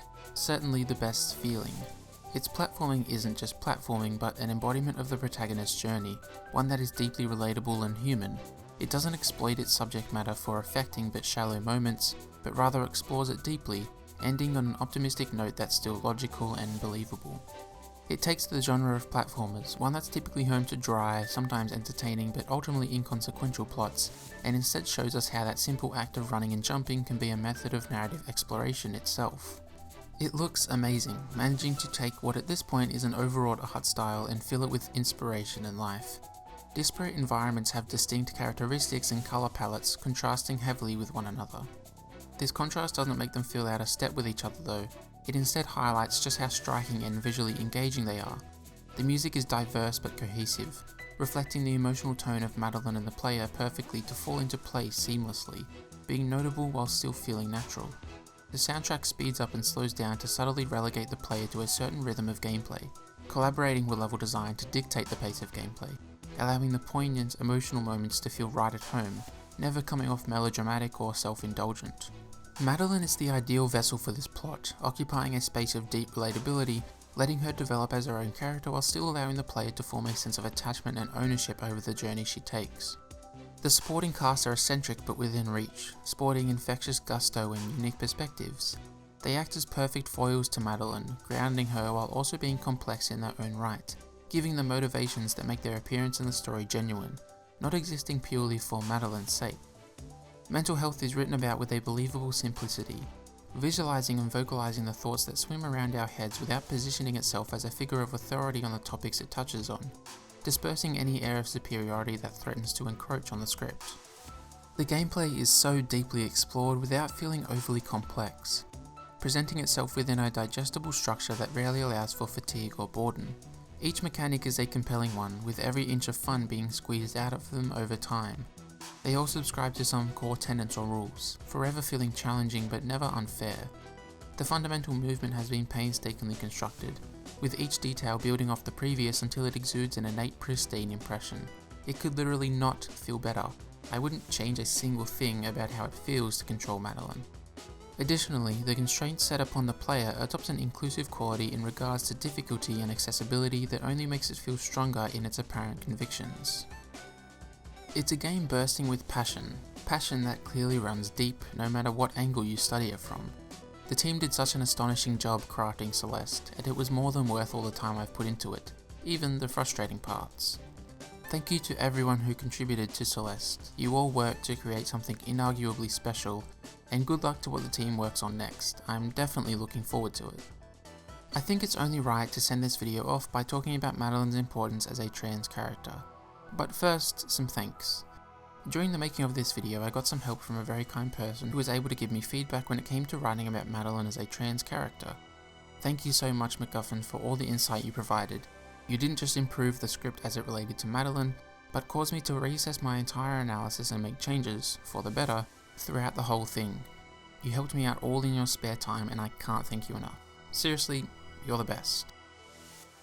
If I'm to end this by talking about Madeline as a trans character, it makes the most sense to get that perspective from a trans woman.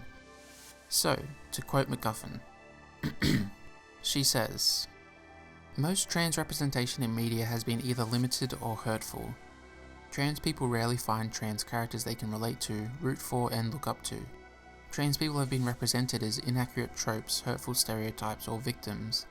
And while trans people are often victimized by society, depicting them as such and nothing more does no good.